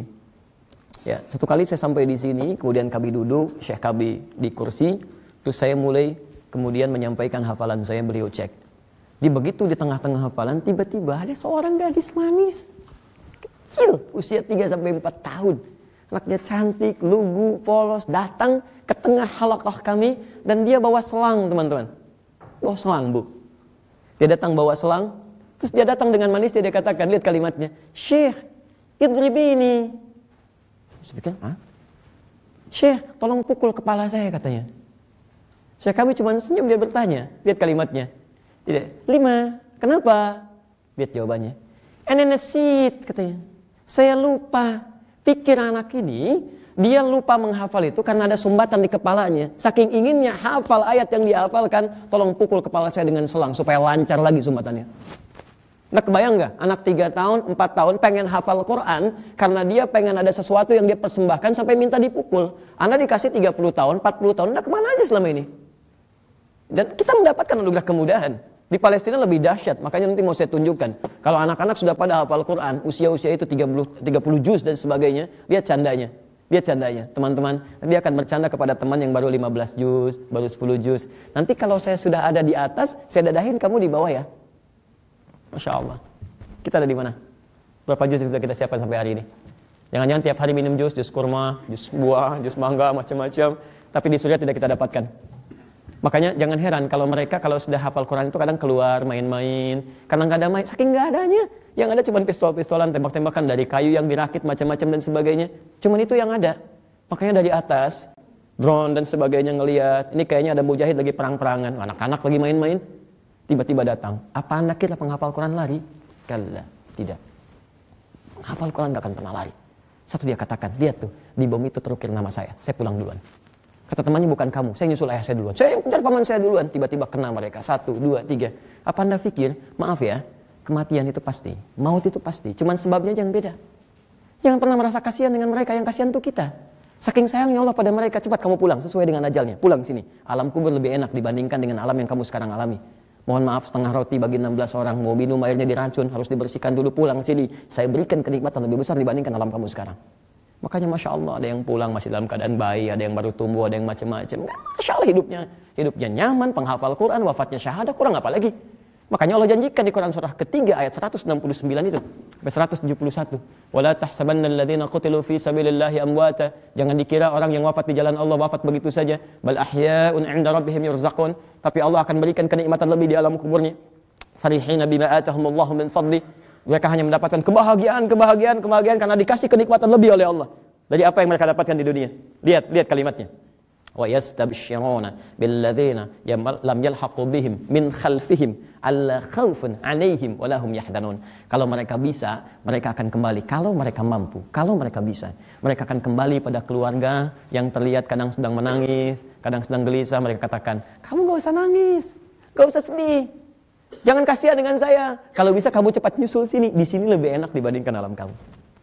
Karena itu nggak ada pernah pejuang meninggal di Palestina kecuali keluarganya nyebar manisan. Alhamdulillah, keluarga kami sudah bahagia, sudah tenang, sudah nyaman. Tinggal masalahnya kita nih, kapan nyusul mereka? Ya. Dulu ada Kak Bimo datang ke Palestina. Anak TK, Pak. Bu. Anak TK. 150 anak. Ketika disampaikan bahwa ada seseorang Indonesia yang mau motivasi, cuman mau ngasih cerita aja ke sana, mau datang. Anak TK ini 150 orang, Masya Allah, sudah menunggu bahkan 2 jam sebelum beliau datang. Rapi duduknya. Meja disusun, mereka rapi, duduk luar biasa. Ya, indah. Begitu masuk, hanya mengajukan 3 pertanyaan yang hampir serupa tapi substansi yang berbeda. Lihat kalimatnya. Pertanyaan pertama, begitu masuk, anak-anak, siapa yang mau jadi presiden? Ini nyata. Dan beliau sendiri yang menyampaikan. Tiba-tiba nggak ada yang angkat tangan. Perhatikan bagaimana anak-anak dibina oleh para orang tuanya, jadi culture di lingkungannya, sehingga orientasinya bukan cuma dunia. Gak ada yang angkat tangan. Siapa yang mau jadi pemain bola? Yang laki-laki mulai 1, 2 malu-malu begini. Siapa yang mau jadi dokter? Yang perempuan mulai malu-malu sedikit begini. Ada yang angkat tangan. Lihat, begitu 3 pertanyaan tutup, diujilah dengan yang keempat. Siapa yang mau jadi mujahid fi sabilillah? Masya Allah. Tidak ada yang angkat tangan. Gak ada yang angkat tangan. Anda tahu apa yang terjadi? Semuanya berdiri, 150 anak. Laki-laki, perempuan, semua berdiri, mengepalkan tangannya. Mengatakan, nahnu mujahid fi sabilillah. Kami mujahid, kami mujahid, kami mujahid. Semua mengatakan itu. Dan siapa mereka? Anak-anak penghafal Quran. Ya.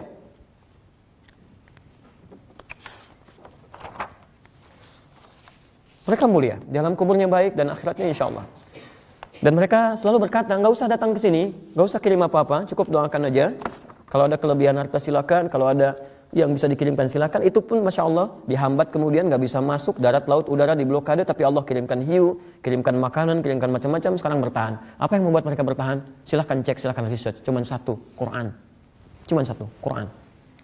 Jadi kalau orang sana saja bisa bertahan dengan puluhan tahun, dengan blokade luar biasa, maka Anda yang cuma tinggal di rumah, yang kadang-kadang merasa nggak cukup, merasa fakir dan sebagainya, ketika Anda mulai menghafal Quran, demi Allah saya katakan, cahaya akan datang ke rumah Anda, memberikan ketenangan, kenyamanan, kecukupan, ketentraman, kedamaian. Walaupun cuma tinggal di petakan yang kecil, tapi cahaya Allah membuat Anda lebih luas. Maka kalau Anda masih ragu, masih sulit, ya Allah, saya bisa enggak nih, tambahkan itu. Bahwa ketika Anda ingin mendapatkan yang besar, Anda harus berjuang. Yakinkan saya bisa, saya pengen punya cahaya, saya ingin dapat kehidupan terbaik, saya ingin berikan mahkota dan sebagainya. Ingat-ingat itu. Ketika itu Anda ingat, setidaknya insya Allah jadi motivasi untuk bisa meningkatkan semangat kita untuk terus melanjutkan hafalan. Sepakat sampai sini? Baik, jadi itu 2 poinnya ya. Kalau sedang macet-macet sedikit, ya ini pahala banyak nih. Kalau sudah semakin malas, tanyakan. Emang kamu sudah punya mahkota? Emang orang tua kamu sudah selamat? Kamu bakti aja belum bagus di dunia, apa di akhirat mau kamu abaikan juga? Ya, nggak sayang sama orang tua. Kalau itu sudah dihadirkan, tuliskan. Bahkan di samping mushaf Anda. Sudahkah kamu menghafal Quran hari ini? Ingat orang tua ya, ingat dirimu ya, kamu belum punya mahkota. Begitu dilihat, hadir, dan insya Allah memberi kekuatan kepada kita. Metode itu yang disebut dengan wa'dun wa wa'idun. Metodenya, wa'dun wa wa'id. Wa'dun adalah janji positif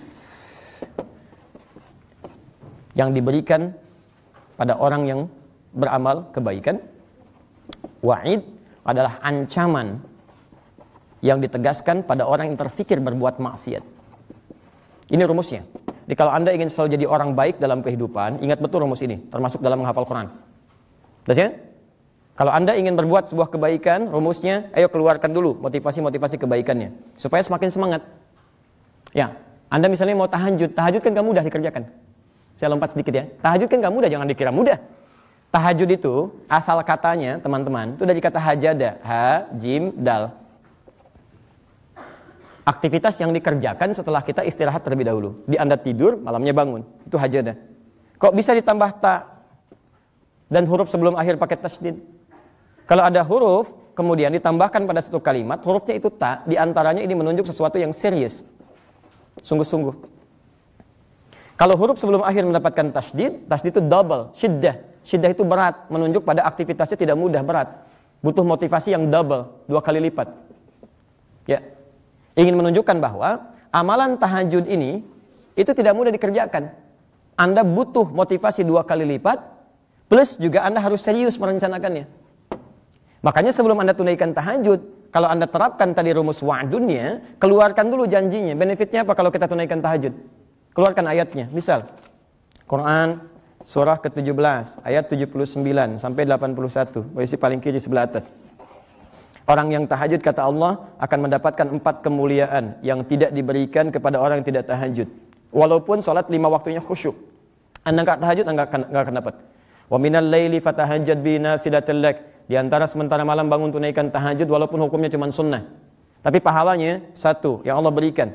Asa ayyab'afaka rabbuka maqaman mahmuda. Orang yang bisa konsisten tahajud maka akan diangkat derajatnya, diangkat karirnya ke tempat terbaik. Pekerjaan apapun yang dia alami. Wa qur rabbi adkhilni mudkhala sidqin, akan dibimbing mengawali aktivitasnya. Ketika dia beraktivitas dibimbing Allah, Masya Allah. Beda antara orang jalan mendapat bimbingan Allah dengan yang tidak. Orang jalan dapat bimbingan Allah tuh jalannya tuh bagus, tidak angkuh dan sebagainya. Banyak ayatnya. Wa akhrijni mukhrajas sidqin, dan dibimbing untuk keluar dari persoalan, diberikan solusi terbaik saat punya masalah. Waj'alni min ladunka sultanan nasira, dan ditolong Allah tatkala diganggu dalam aktivitas pekerjaan yang dia kerjakan. Ada yang iseng ingin menyingkirkan, menyungkurkan dan sebagainya, Masya Allah. Anda tunaikan tahajud, komitmen, ini muncul dari Allah. Bukankah ayat ini turun untuk membebaskan Nabi salah satunya dari kepungan orang-orang Quraisy sebelum hijrah ke Madinah? Karena Nabi ahli tahajud, orangnya dekat dengan Allah dan sebagainya, maka Masya Allah jaminannya ada. Nah, rumusnya ini Anda tuliskan sebagai bentuk usaha. Sebelum miring ke kanan tidur, tuliskan di tembok besar Anda itu. Ayo bangun tahajud, Anda bisa mendapatkan ini. Karir kamu memang sudah bagus dalam pekerjaan. Jangan-jangan kamu macet karena belum tunaikan amalan ini. Ayo, kamu ingin dibimbing Allah? Tidak. Kamu sudah mendapatkan pertolongan? Tidak. Tuliskan di sini. 4-4-nya. Begitu Anda miring ke kanan, walaupun malamnya belum rencana tahajud, begitu melihat, Anda bisa bangun. Anda bisa bangun. Ini disebut dengan wa'dun. Dan siapkan dengan serius. Serius itu ada rencana, ada persiapan dan sebagainya. Makanya walaupun misalnya Anda bangunnya pengen jam 3, tapi kan alarmnya dipasang 3 kali kan? Ya, jam 2:15, jam 2:30, jam 3 kurang 1/4. Alarm pertama, matikan alarm kedua. Alarm kedua, matikan alarm ketiga. Alarm ketiga, berjuang betul untuk bisa bangun. Oke? Nah, demikian juga untuk menghafal Quran tadi. Wa'id itu ancaman. Jadi kalau Anda terpikir maksiat, keluarkan ancamannya. Ya, supaya bisa menekan Anda untuk tidak jadi maksiat. Misal, ada terpikir untuk berdusta. Kamu kemarin kemana? Gak ketemuan. Anda mau dusta misalnya. Ayo keluarkan ayatnya. Wailul lil mukadzibin. Celaka bagi para pendusta. Kalau Anda dusta, Anda pasti celaka. Jadi kalau orang paham kalau dusta itu akan celaka, dia gak akan berdusta. Kecuali orang nekat. Ya, silakan cek. Anda mau celah orang, mau gibah, ini resikonya. Bisa makan bangkai teman sendiri. Kalau nggak mau, jangan lakukan. Jadi ketika Anda berpikir berbuat maksiat, nah ini wa'id, ini ancamannya nih. Dan seterusnya. Nah ini, hadirkan dalam konsep menghafal Quran. Kalau sedang malas-malas, hadirkan manfaatnya. Kalau ada orang mengolok-olok, nah ini hadirkan ancamannya dan sebagainya. Jangan bergabung dengan orang-orang seperti itu. Paham sampai sini? Baik. Yuk kita teruskan kepada hal yang selanjutnya. Kita baru walakod ini ya. Walakod. Oh sudah 8 menit lagi itu ke jam 12 ya. Baik. Bisa kelihatan insya Allah? Belum ya, harus dikembalikan lagi ke PowerPoint baru nampak gitu ya. Bagaimana cara mengembalikan ini? Baik, alhamdulillah. Barakallahu fiik. Baik, teman-teman kita lanjutkan. Walakad 1. Dan jadi kesimpulan sudah kelihatan insya Allah? Dan ya, bahwa rumus ini memberikan pemahaman kepada kita, semua penghafal Quran mesti yakin mampu menghafal Quran, jangan sekalipun terselip keraguan. Kalau sedang ragu, terapkan rumus tadi. Teruskan. Sekarang yassarna. Yang kedua. Walaqad yassarna al-Qur'ana lidzikri fahal min muddakir. Pakai yassarna sekarang. Nih teman-teman. Yassar. Kalau Anda baca mushaf di terjemahan, di situ diartikan kami telah memudahkan. Oke? Ada yang lain di situ terjemahannya? Tidak, kami telah mudahkan. Sedangkan mudah dalam bahasa Arab, ini saya bikin pasangannya, ini tabelnya nih. Ya. Lihat sini. Kata yasr itu dari kata yusrun. Tidak disebutkan dalam bahasa Arab kecuali menunjuk pada sesuatu yang sangat mudah. Mudah itu ada 2, ada sahlun, ada yusrun. Lihat, ada sahlun, ada yusrun. Seperti sulit, sulit pun ada 2, ada sa'bun, ada usrun. Ada 2 kosakata. Tapi silakan Anda perhatikan, di Quran tidak pernah kita temukan misalnya satu kemudahan diungkapkan dengan kata sahlun. Selalu yusrun. Dan tidak kita temukan kalimat sa'bun kecuali usrun. Dan ini dipasangkan yusrun dengan usrun. Lihat, inna ma'al usri yusra. Tidak pernah inna ma'as sa'bu yusra. Atau inna ma'as sa'bu sahlan. Itu enggak pernah ditemukan. Yuridullahu bikumul yusra wala yuridu bikumul usra. Ini. Nah, sekarang saya mau tunjukkan. Perhatikan sini ya. Teman-teman, kalau Anda menemukan kalimat sahlun, hadza rambus sahlah, ini gampang. Itu dalam secara tata bahasa, sahlun itu berarti sesuatu yang mudah tapi kadarnya masih relatif. Mudah bagi si A, belum tentu bagi yang lain. Itu sahlun namanya. Baik. Bahasa Arab mudah tidak? Bahasa Arab mudah tidak? Siapa? Saya baru pulang dari Arab kemarin, saking mudahnya. Anak segini udah bisa tuh. Masya Allah. Assalamualaikum ya Syekh. Masya Allah, luar biasa tuh. Udah bisa segini, saking mudahnya bisa. Ya, lu Anda katakan, Ustaz itu kan orang Arab. Tidak semua yang di Arab bisa. Unta ribuan tahun di Arab, gak bisa bahasa Arab. Tapi Ustaz itu kan binatang. Oh tidak, beo Betawi dibawa ke Arab. Masya Allah, 3 hari bisa tuh. Assalamualaikum, Assalamualaikum. Masya Allah. Kalau dalam filosofi bahasa, asal dia mau bicara, pasti bisa gitu kan. Tapi ini relatif. Dia bisa, yang lain belum tentu. Itu sahlun namanya. Jelas sampai sini? Oke. Tapi kalau semuanya, itu mudah mengerjakan. Semua bisa kok. Semua bisa. Ya, baik orang kecil, orang besar, dewasa, ya, tua, muda, semua bisa mengerjakan. Ngangkat sedotan, bisa nggak? Mudah apa susah? Sedotan, Masya Allah. Jangan katakan Allahu a'lam. Angkat sedotan. Relatif. Tadi mana relatifnya sedotan kecil begitu kan? Silakan, ya, coba cek anak kecil. Angkat sedotan, susah nggak? Relatif. Jadi angkat begini aja sedotan. Dia pesan teh manis saja minta sedotannya. Itu ringannya. Itu yang disebut dengan yusrun namanya. Sesuatu yang umumnya orang mudah menilainya. Yusrun. Jelas ya? Nah, lawannya ini sa'bun. Sa'bun itu kesulitan yang sifatnya relatif. Tapi kalau semua orang sudah mengatakan susah. Itu usrun. Usrun. Baik, bawa mobil susah atau tidak? Bawa mobil. Bukan susah, bukan relatif susah. Bawa mobil dibawa ini. Kalau mengendarai mobil itu relatif ini. Bawa mobil pasti usrun, susah. Anda perhatikan bahasanya ya. Anda perhatikan ungkapannya. Bawa mobil itu usrun.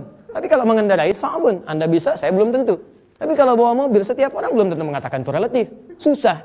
Hanya orang tertentu barangkali yang ya luar biasa gitu ya. Nah ini, lihat sini sekarang. Lihat sini. Menghafal Quran tidak diungkapkan dengan kalimat sahlun, tapi yusron.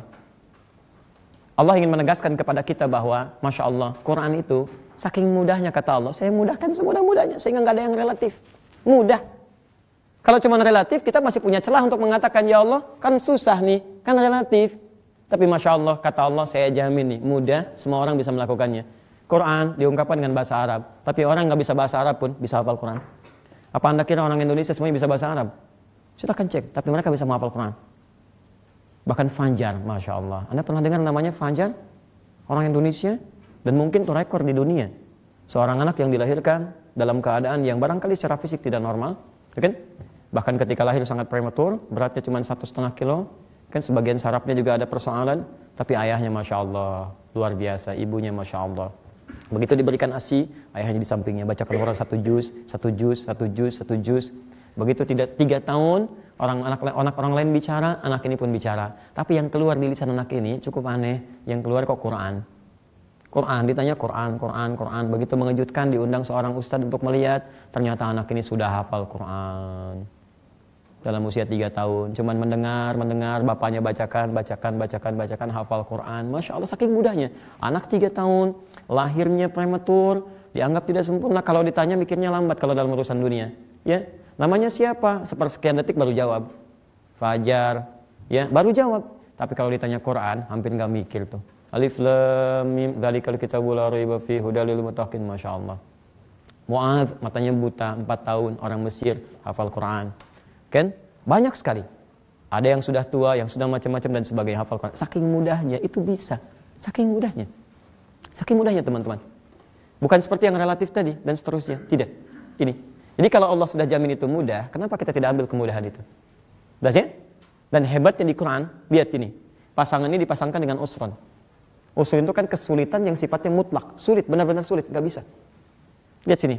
Kalaupun Anda sampai pada tingkat pemahaman sulit dan Anda menghukumi saya nggak bisa, kata Allah, itu pasti mudah. Tidak ada yang tidak bisa diatasi. Tidak ada yang tidak bisa diatasi. Di setiap Anda mengalami kesulitan apapun sampai mentok, Anda akan selalu ada solusi kalau Anda mendekat kepada hukum Allah. Termasuk ketika Anda menghukumi diri Anda ini nggak bisa, ini mustahil, maka Allah pun berikan bukti yang langsung nyata dalam kehidupan kita. Nih, anak ini yang penuh dengan kekurangan bisa. Masa kamu nggak bisa? Ayo. Saya pernah berikan satu metode saat mau itikaf ya. Saya sampaikan kisah begini. Ini hebat sekali, luar biasa. Saya punya dua hal yang sangat menarik. Satu di Arab. Jadi ada satu keluarga yang sangat saleh, cuman suaminya sangat sibuk. Ini nyata. Sibuk luar biasa, dia di kantor dan sebagainya. Cuma dia pas satu mau mendekati Ramadan, dia sudah punya rencana. Ini kebiasaan di Arab begini ya. Menurut saya ini cukup baik lah. Culture yang baik bisa kita ambil. Jadi begitu mau ke intikaf, nah dia biasanya selesaikan pekerjaan di 20 hari pertama Ramadan. Jadi pas itikaf ngambil cuti. Biasanya begitu, ngambil cuti. Nah ini dia nyiapkan planning. Nah ini cukup bagus ya teman-teman, nanti mau itikaf dengan ustadz manapun yang mengajar. Saran saya, Anda harus punya rencana 10 hari itu mau ngapain. Ya kita kayak di Al Ihsan yang di Bekasi, ya di Pondok Timur Mas, Villa Jaka Setia, itu kami siapkan program. Jadi nggak boleh ada orang datang ke sini kecuali punya target hafalan Quran. Terus kita siapkan pembimbingnya. Cek. Jadi begitu keluar ada hafalan Quran yang dibawa. Terus ada menamatkan kitab dan sebagainya. Nah keluarga ini, yang laki-lakinya dia punya target, saya pengen menghafal Quran 3 juz, kata beliau ini. Terus dia siapkan, sampaikan ke istrinya, Masya Allah istrinya support, kemudian siapkan pakaian dan sebagainya. Itu saling memotivasi keduanya, kita pengen jadi keluarga Quran dan sebagainya. Tapi apa yang terjadi? Ketika suaminya berangkat, istrinya punya 3 anak, bahkan salah satunya masih diberikan ASI. Ternyata istrinya pun memotivasi dirinya untuk bisa hafal Quran di rumahnya. Suaminya berangkat, istrinya juga berangkat di rumah. Ya, sambil dia memberikan ASI, sambil dia membaca, mengulang, sampai ketiduran pun dia pegang mushaf. Lalu itu apa yang terjadi? Setelah 10 hari, suaminya pulang ke rumah, kemudian bersiap dengan Id. Masya Allah begitu pulang wajahnya berbinar, gembira luar biasa. Hal yang selama ini berbulan-bulan, bertahun-tahun gak bisa dia capai, 10 hari bisa dia capai. Dia hafal 3 juz. Pulang istrinya bahagia, ya dicium suaminya dan sebagainya. Masya Allah hafal 3 juz, diucapkan selamat. Tanpa istrinya mengucapkan kalimat-kalimat yang bisa membuat suaminya barangkali lebih merasa, ya mungkin lebih daripada perasaan istrinya. Ternyata istrinya dalam 10 hari, suaminya 3 juz, istrinya 30 juz. Istrinya 30 juz. Bisa kebayang nggak? Ya, metode ini ditarik dan dikembangkan oleh sebagian teman-teman di pesantren Al-Hikmah di Cirebon. Ya, kemudian diterapkan di sana, menurunkan lagi hafal Quran dalam 30 hari. Kemudian sebagian diadopsi di Bandung, ada yang diadopsi di Bekasi, dan Masya Allah ketika dicoba, ada seorang ibu pengen jadi penghafal Quran, terus bawa anaknya. Ibunya tuh pengen banget jadi penghafal Quran. Kalau anaknya santai, dia ikut aja ibunya. Begitu diikuti, mulai dari nol. Lalu apa yang terjadi? 30 hari, ibunya belum hafal 30 juz. Anak yang dari nol tadi, yang dia terserah Allah mau diberikan berapa, 27 hari hafal Quran, 30 juz. Saking mudahnya. Ya, tinggal kita sekarang, kita mau targetkan kapan. Yang penting kita bisa bawa sebelum pulang, dan ada ayat yang kita bisa bawa. Tapi yakinkan bahwa menghafal Quran itu mudah. Jelas ya? Jadi satu, kalau ragu, kita lawan dengan yakin. Yang kedua, caranya mudah. Dia bisa, kenapa saya tidak? Jelas? Oke, teruskan. Ini, Al-Quran. Baik, apa artinya Al-Quran? Apa artinya Al-Quran? Kalau tidak tahu, katakan Allahu a'lam. Baik. Ada 3 ungkapan yang kita harus ketahui. Ada Al-Quran, ada Alkitab, ada Mushaf. Nih, dan saya sudah tuliskan di sini. Teman-teman, kalau yang Anda maksudkan, saya terangkan kemarin, bunyinya yang dilafadzkan, itu disebutnya Quran. Yang terus diulang. Kemarin bahkan saya turunkan kan bagannya, ya. Dari Quran, bahkan saya tuliskan kemarin. Al plus Quran, kan? Ini asalnya dari qiraah asalnya dari Quran, bunyi yang didengar. Jadi kalau yang dimaksud bunyinya, yang dilafadzkan, ya, Alhamdulillahi Rabbil Alamin. Ini Al-Quran. Jelas? Kalau yang dimaksud susunannya, yang tersusun secara sistematis, yang tidak pernah ditemukan cacat di dalamnya, yang akan diketahui setiap kekurangan yang mencoba untuk dimasukkan ke dalamnya, maka itu disebut dengan Alkitab namanya. Kitab. Sesuatu yang tersusun rapi dan sistematis. Makanya buku dalam bahasa Arab disebut dengan kitab. Karena kalau sudah jadi buku pasti urutannya rapi, sistematis. Ya nggak ada celah di situ. Nah, Al-Quran salah satunya disebut dengan Alkitab. Ini. Wa qad nazzala 'alaikum fil kitab. Kami telah tetapkan ketentuan dalam Alkitab, Al-Quran. Quran surah ke-4 An-Nisa ayat 140. Alkitab disebutkannya. Ya, Quran surah ke-2 Al-Baqarah ayat kedua. Dzalikal kitabul la raiba fi. Alkitab di situ maksudnya Al-Quran, susunannya. Ya, susunan yang tidak ada cacatnya, kemudian tidak ada celah-celahnya dan sebagainya. Ini Alkitab. Rapi, sistematis. Dari Al-Fatihah sampai An-Nas. Sudah ada jaminan dari Allah Subhanahu wa taala di Quran surah ke-15 ayat ke-9, posisi paling kanan di pertengahan. Inna nahnu nazzalna dzikra wa inna lahu lahafizun. Kami yang telah turunkan Al-Quran sebagai peringatan dan kami yang jaga Quran supaya tidak diselewengkan, tidak dibuat hal-hal yang kemudian ingin mengurangi ya kesempurnaannya. Kalau itu dijadikan kemudian satu tulisan yang terletak di antara dua jilid yang khusus isinya Al-Quran saja dengan susunan yang sistematis, maka namanya mushaf. Ini mushaf. Jelas ya? Di mushaf itu isinya semua cuman Quran aja yang dibacakan. Jadi ketika bunyinya dibacakan mushaf, susunannya disebut kitab. Dibacakan Quran, susunannya teratur dari Al-Fatihah sampai An-Nas disebut dengan kitab. Kemudian ini yang terletak di antara dua jilid seperti ini, yang isinya semua kalau dibacakan untuk Quran, ini yang disebut dengan mushaf. Paham? Baik, jadi kalau yang di handphone itu bukan mushaf. Yang di handphone bukan mushaf. Karena banyak di handphone itu aplikasi yang lain, kan turunan-turunan yang lain, jadi beda antara hukum mushaf dengan hukum handphone itu lain. Ya, ketika dimunculkan baru jadi bacaan itu jihaz, itu cuma perangkat elektronik saja. Ya, tapi bisa digunakan untuk membantu Anda baik dari hafalan atau bacaan. Tapi kalau disebut mushafnya yang begini. Kalau sudah ada terjemah, ini terjemah namanya. Terjemah. Beda antara mushaf dengan terjemah itu lain. Ya, makanya suka disatukan mushaf terjemah. Kalau ada syarahnya, penjelasan lebih banyak lagi namanya tafsir. Ya, kenapa saya sampaikan ini? Nanti terkait turunan hukum fikih itu bisa berbeda-beda. Anda ke toilet itu nggak boleh bawa mushaf, baik yang berterjemah ataupun tidak. Tapi ke toilet Anda boleh bawa handphone. Anda matikan handphonenya, Anda hilangkan aplikasinya, Anda tutup misalnya aplikasi Quran, kan? Anda muncul dengan aplikasi yang lain, telepon normal biasa, di silent atau dimatikan, Anda masuk itu masih boleh. Tapi ke toilet bawa mushaf itu nggak boleh. Ihanah lil Quran, lil mushaf. Ya, ada satu intinya bukan pelecehan lah terhadap mushaf, ya, hal yang tidak sopan untuk kita bawa. Itu diantara hukum yang saya turunkan. Yang ingin saya maksudkan, yang dijamin oleh Allah kemudahannya untuk dihafal itu Al-Quran. Bukan mushaf. Jadi ketika kita mau menghafal Al-Quran, bukan menghafalin mushaf. Jelas ya? Dan bukan menghafal susunan sebetulnya. Jadi Anda tidak dituntut untuk, saya pun begini. Saya pun ketika menyampaikan Quran surah sekian, ayat sekian, posisi ini, posisi itu bukan ingin menampilkan saya hafal itu, bukan. Itu sebenarnya ada pengalaman, itu ada kisahnya. Jadi begitu saya mengajar, saya sampaikan itu nanti temukan di Quran ya, ayatnya ini. Orang bertanya, Ustaz itu surat apa? Sampaikan surat sekian. Dia cari ayat berapa? Ayat sekian. Maka dari pengalaman itu kemudian ketika saya sampaikan Quran, saya pertegas, itu tolong di Quran surat sekian, ayat sekian ya. Baik, ada yang bawa mushaf ketika kita mengajar. Biasanya kalangan ummahat tuh yang rajin bawa mushaf macam-macam. Ada yang bawa mushaf, kemudian cari Quran surat sekian, ayat sekian, lama jadinya gitu kan. Kadang-kadang suka kasihan, ayat berapa tadi? Nah gitu kan. Makanya kita sampaikan lagi Quran surat sekian, ayat sekian, posisinya di paling kiri sebelah gini. Udah selesai. Tapi pada orang-orang yang sudah tahu, kita tidak harus menyampaikan itu. Ya, karena juga belum tentu dianggap sebagai hal yang sangat penting. Nah, Allah tidak meringankan kita untuk aspek persoalan mushaf. Jadi kita bukan ngapalin mushaf, bukan ngapalin susunan, posisi ini, posisi itu, dan sebagainya.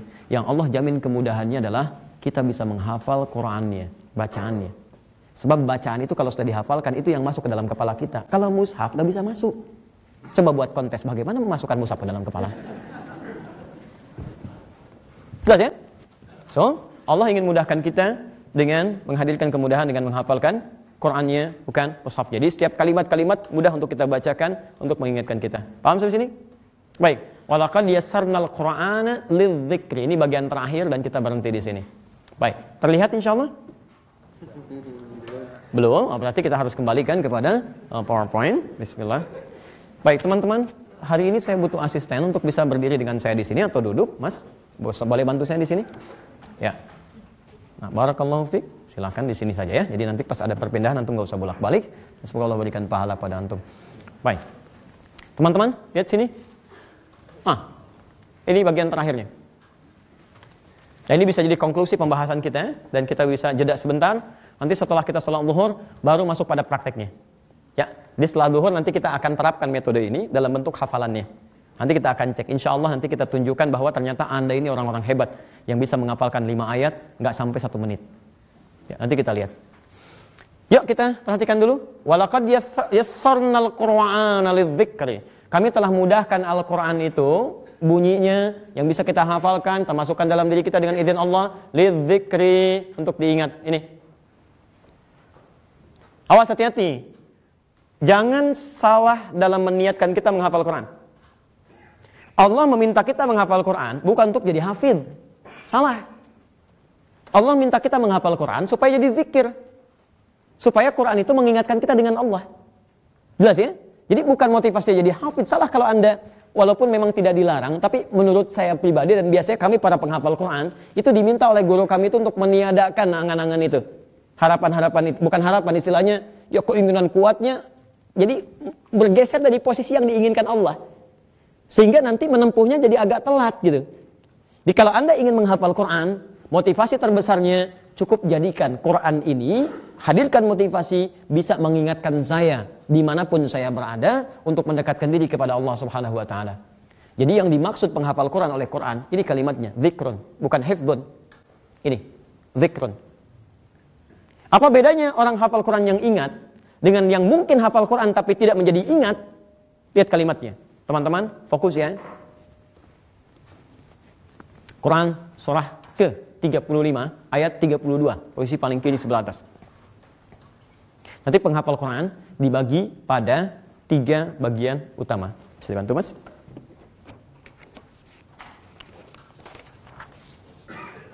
Lihat kalimatnya. Faminhum zalimun li nafsi, satu zalim. Zalimun li nafsi. Wa minhum muqtasid. Quran surah 35 Fatir ayat 32 di mushaf standar posisi paling kiri sebelah atas. Wa minhum muqtasid. 2. Yang ketiga, wa minhum sabiqun bil khairat bi idznillah. Sabiqun bil khairat bi idznillah. Lihat yang pertama, wa minhum zalimun li nafsi. Ada penghafal Quran yang zalim. Bisa 30 juz atau juga bisa dia hafal beberapa surat. Harusnya surat yang dia telah hafalkan itu, misal, walaupun surat yang paling ringan, Qul huwallahu ahad. Surat apa namanya? Al-Ikhlas. Lihat, Qul huwallahu ahad. Harusnya, kalau dia hafal ayat-ayat di surah ini, surah Al-Ikhlas itu, penghafal Quran yang benar itu seharusnya menjadikan Qurannya itu, menjadikan dia ingat dengan Allah. Zikrun. Bukan sekedar ada dalam benaknya. Karena ada orang yang hafal Quran, hafal surah ini, hafal ayat-ayatnya, tapi mohon maaf, tidak menjadikan ayat itu mengingatkan dia dengan Allah. Malah zalim pada dirinya sendiri. Tahu artinya zalim? Apa artinya zalim? Oh, baik. Ini zalim itu begini. Teman-teman, ini misal saja. Ini ada cangkir, ini ada gayung. Oke, apa fungsi yang cangkir? Cup? Untuk minum. Apa fungsi gayung? Untuk mandi. Dia gunakan gayung untuk minum, dia gunakan cangkir, mohon maaf, untuk mandi. Itu zalim. Zalim itu menempatkan sesuatu bukan pada tempatnya. Wad'u kulli syai'in laysa fi makani. Menempatkan sesuatu bukan pada tempatnya. Ayat Quran ketika dia hafalkan tempatnya di sini, tapi dia gunakan pada yang lain. Orang yang bisa menghafal surah Al-Ikhlas, Qul huwallahu ahad, tidak akan pernah mengatakan di lisannya semua agama itu sama. Menuju pada Tuhan yang sama. Karena ketika dia ucapkan Qul huwallahu ahad, katakan hanya Allah Tuhan yang layak untuk disembah, satu-satunya Tuhan, nggak ada yang lainnya. Beda antara ahad dengan wahid itu lain. Kalau wahid itu satu tingkatan, wahid, itsnain, talata. Ada wahid, ada 2, ada 3, ada itsnain, ada talata. Tapi kalau ahad satu-satunya, nggak ada duanya. Makanya ketika disebutkan kalimat ilah, ya, kemudian bersanding dengan wahid, wahid disebutkan, ilahnya mesti muncul. Tapi kalau ilahnya dihilangkan, akan berubah wahid jadi ahad. Lihat kalimatnya. Quran surah kedua ayat 163. Posisi paling kiri sebelah bawah. Wa ilahukum ilahu wahid. Ya, jadi ketika menyebutkan kalimat wahid, sebelumnya ada ilahnya. Tapi ketika dihilangkan kata ilahnya, wahidnya nggak bisa berdiri sendiri. Ahad. Qul huwallahu ahad. Jadi ketika Anda mengatakan Allah cuma satu, yang esa, nggak ada yang lain yang layak disembah, bahkan lam yalid wa lam yulad, Allah punya sifat tidak beranak, tidak diperanakan, mustahil kemudian ditetapkan bahwa ada kepercayaan yang Tuhannya punya anak dan sebagainya, ya, dan dia hafal ayat itu, mustahil. Walam yakul lahu kufuwan ahad, dan tidak punya syarikat, ya, tidak punya partner dan sebagainya yang saling melengkapi, tidak, sudah sempurna. Jadi kalau ada orang hafal qul huwallahu ahad, cuman qul huwallahu ahad saja, nggak sampai 30 juz, qul huwallahu ahad, dia hafal kalimat itu, tapi masih bisa mengatakan di lisannya, semua agama itu sama, menuju pada Tuhan yang sama, semuanya berpeluang jadi orang baik. Demi Allah saya katakan, dia orang zalim. Dan dia belum hafal Quran. Dan dia tidak hafal qul huwallahu ahad. Dia bukan dzikrun, itu hifdzun namanya, hifdzun. Kalau cuma memasukkan sesuatu ke dalam benak Anda, jangankan Anda, non-muslim bisa melakukan itu. Stockholmnya hafal Quran, Winsing bisa menghafalkannya, yang lain bisa menghafalkannya. Bahkan demi Allah, saat saya berada di Libya, dan kita hampir beberapa pekan itu suka ada pertemuan dengan tokoh-tokoh dunia, pemuka agama lain dan sebagainya, itu suka ada diskusi-diskusi. Ya, diskusi-diskusi. Ya, tahu apa yang terjadi? Satu kali diundang satu tokoh agama yang dari yang lain datang, terus kita berdiskusi. Ya, tentang macam-macam lah. Begitu mau menyebutkan satu dalil, dia katakan, ya saya hafal itu Qurannya, hafal Quran, nggak bayangkan, hafal Quran. Tapi apakah Quran yang dihafalkan menjadi manfaat bagi dirinya? Tidak. Ketika Quran tidak menjadi zikir untuk mendekatkan dirinya dengan Allah Subhanahu Wa Taala dan menghadirkan hidayah dalam hidupnya, maka itu bukan yang diinginkan oleh Quran. Itu minhum dzalimun li nafsi. Paham sih? Jangan sampai terjadi. Jadi ketika Anda ingin menghafal Quran, tujuannya ini zikrun, ingat dengan Allah. Makanya ketika Anda ingat, hasilnya ini sabiqum bil khairat. Ada muncul kebaikan. Lihat nih, saya mau jalan nih. Begitu mau jalan, penghafal Quran itu beda. Begitu dia mau jalan, Qurannya langsung bicara dalam dirinya. Jalan kamu mesti begini. Quran surah 25 ayat 63. Wa ibadur rahmanil ladzina yamshuna 'alal ardi hauna. Hamba Allah yang penyayang itu ketika jalan, jalannya enggak sombong, tawadhu dia jalan. Masya Allah. Quran surah 31 ayat 18, posisi paling kiri sebelah bawah, ya. Wala tamshi fil ardi maraha, jangan pernah berjalan dalam keadaan yang sangat angkuh. Bahkan kalau kembali ke Al-Furqan tadi, wa idza khatabahumul jahiluna qalu salama. Kalau ada yang mencela, yang ngolok-ngolok, Masya Allah, Anda mau ikut ke pengajian, tadinya kumpul-kumpul, sekarang mulai beralih, mau ke pengajian, sudah ada yang mau bilang, Masya Allah, duh, sudah mulai soleh ya sekarang, Masya Allah. Faqalu salama, dia nggak balas dengan respon yang negatif. Soleh, Alhamdulillah, saya masih dodi, soleh kita tetangga yang lain. Ayo masa mau gitu aja sampai kapan? Dia jalan, biasa aja. Ya. Jadi nggak ada kalimat-kalimat celaan dia muncul dalam lisannya. Begitu dia mau mencela pun nggak bisa, karena dia ingat ayatnya. La yasra qaumin qaum. Mau dusta nggak bisa. Wailul lil mukadzibin. Begitu jalan, Masya Allah, dia jaga pandangannya. Walil mu'minina yaghuddu min absarihim. Katakan pada pria-pria beriman, hanya boleh lihat yang baik-baik saja, yang nggak baik dia palingkan.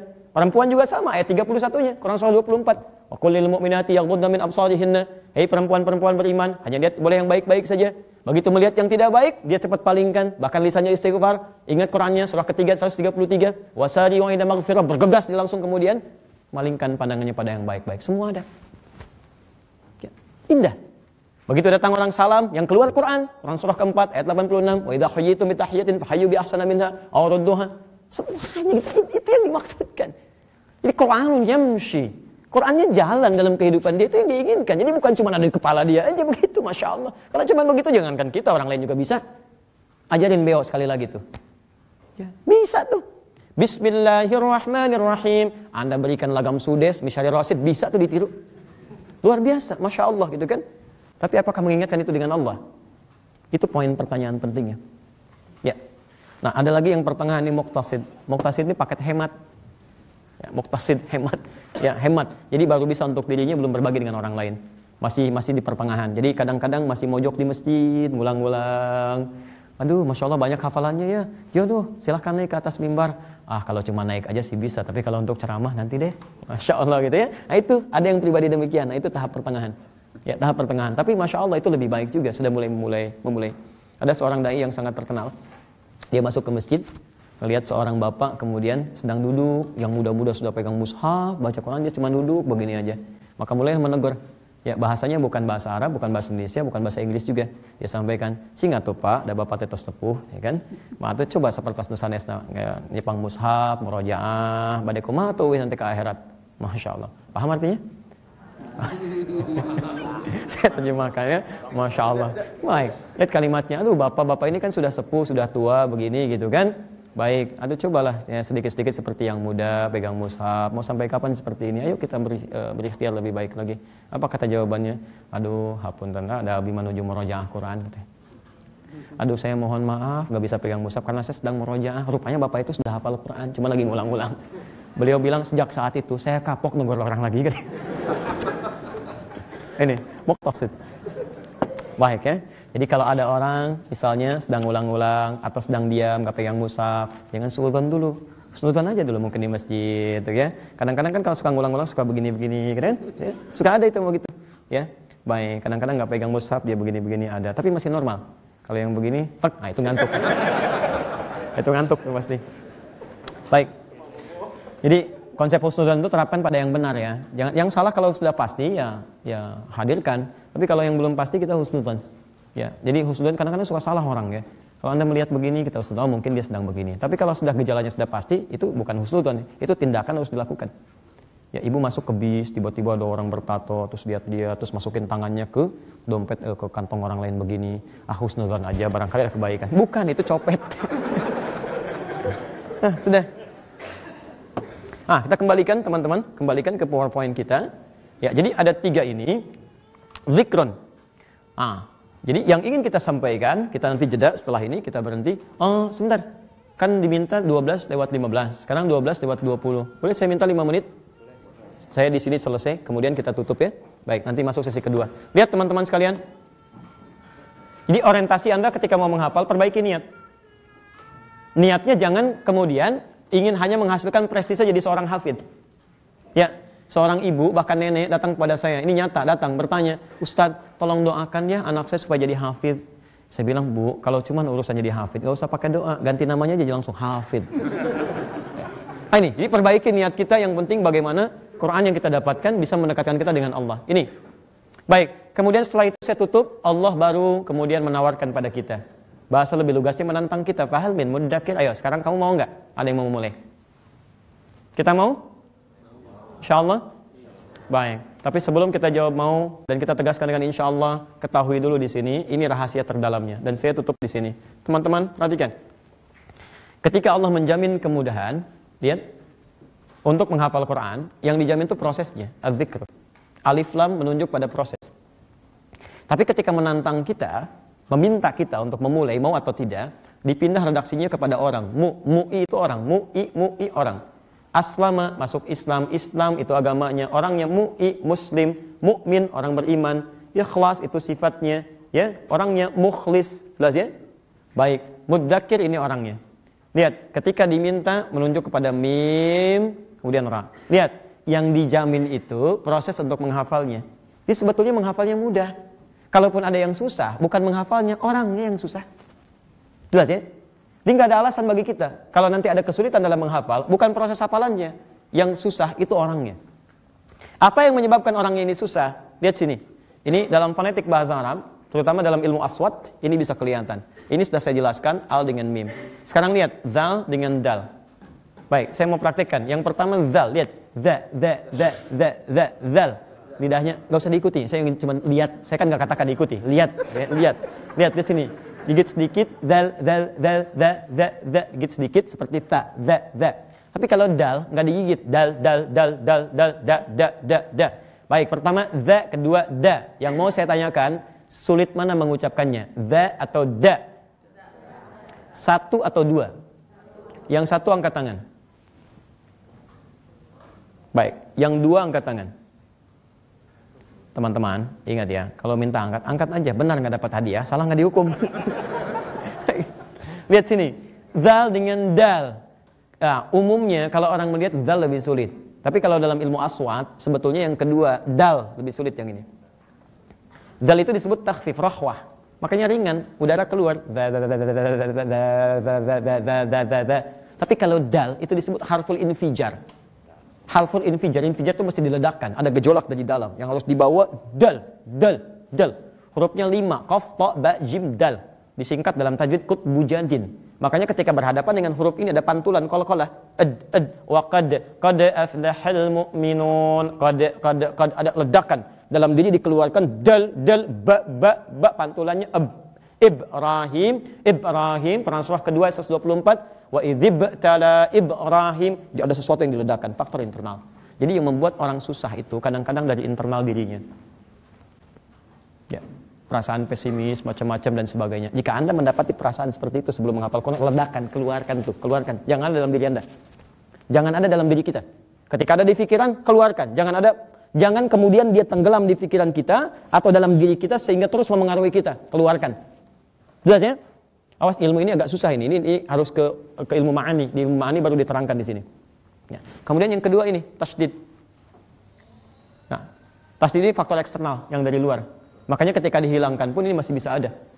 Ya teman-teman, padahal ini asalnya zal juga dari kata zakara. Tapi ketika ada tasdidnya, kemudian berubah jadi dal. Lihat, ini kalimat mudzakir, asalnya zal. Asalnya mudzakir, za. Dari zakara yadhkuru, ya dzikran.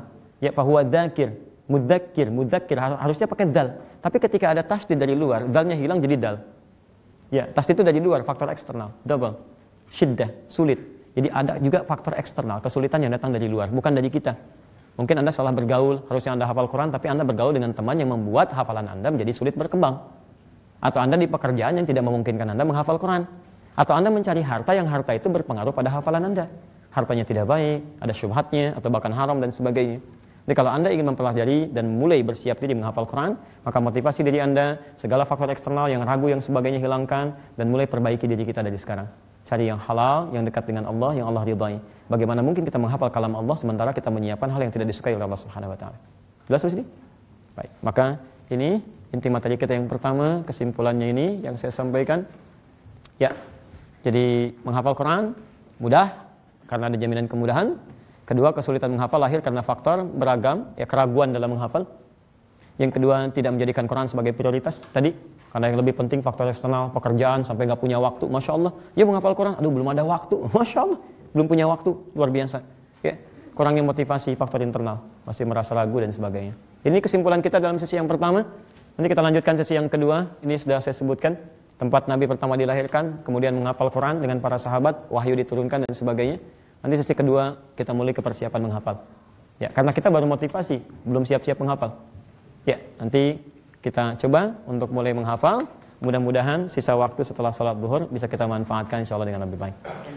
Untuk sementara kita jeda sejenak, dan pemirsa dimanapun Anda berada, kita berhenti sejenak untuk menunaikan sholat zuhur waktu Melbourne. Dan bagi Anda yang belum menunaikan sholat zuhur, silahkan lakukan amalan-amalan kebaikan yang bisa meningkatkan ketaatan kita di hadapan Allah Subhanahu wa taala. Demikian, subhanakallahumma wa bihamdika, asyhadu an la ilaha illa anta, astaghfiruka wa atubu ilaik. Assalamualaikum warahmatullahi wabarakatuh. Terima kasih sekali Ustaz tadi yang telah memaparkan pada sesi pertama. Seperti yang kita sampaikan pada schedule sebelumnya, kalau kita akan break sekarang sampai nanti jam 1, kita akan kembali ke ruangan ini untuk meneruskan sesi yang kedua, dan itu nanti akan berupa praktek insya Allah, jadi sangat amat penting itu. Sebelum kita sholat zuhur ada di ruangan 18 kalau nggak salah, di ruangan ini. Mohon nanti ada gelombang 1, gelombang 2. Jadi yang ruangan bapak-bapak, yang ruang untuk sholat zuhur ibu-ibu ada di lantai bawah, di bareng room insya Allah. Jadi kalau tidak cukup, mohon juga bisa 2 sesi insya Allah. Itu saja sebagai penutup. Assalamualaikum warahmatullahi wabarakatuh.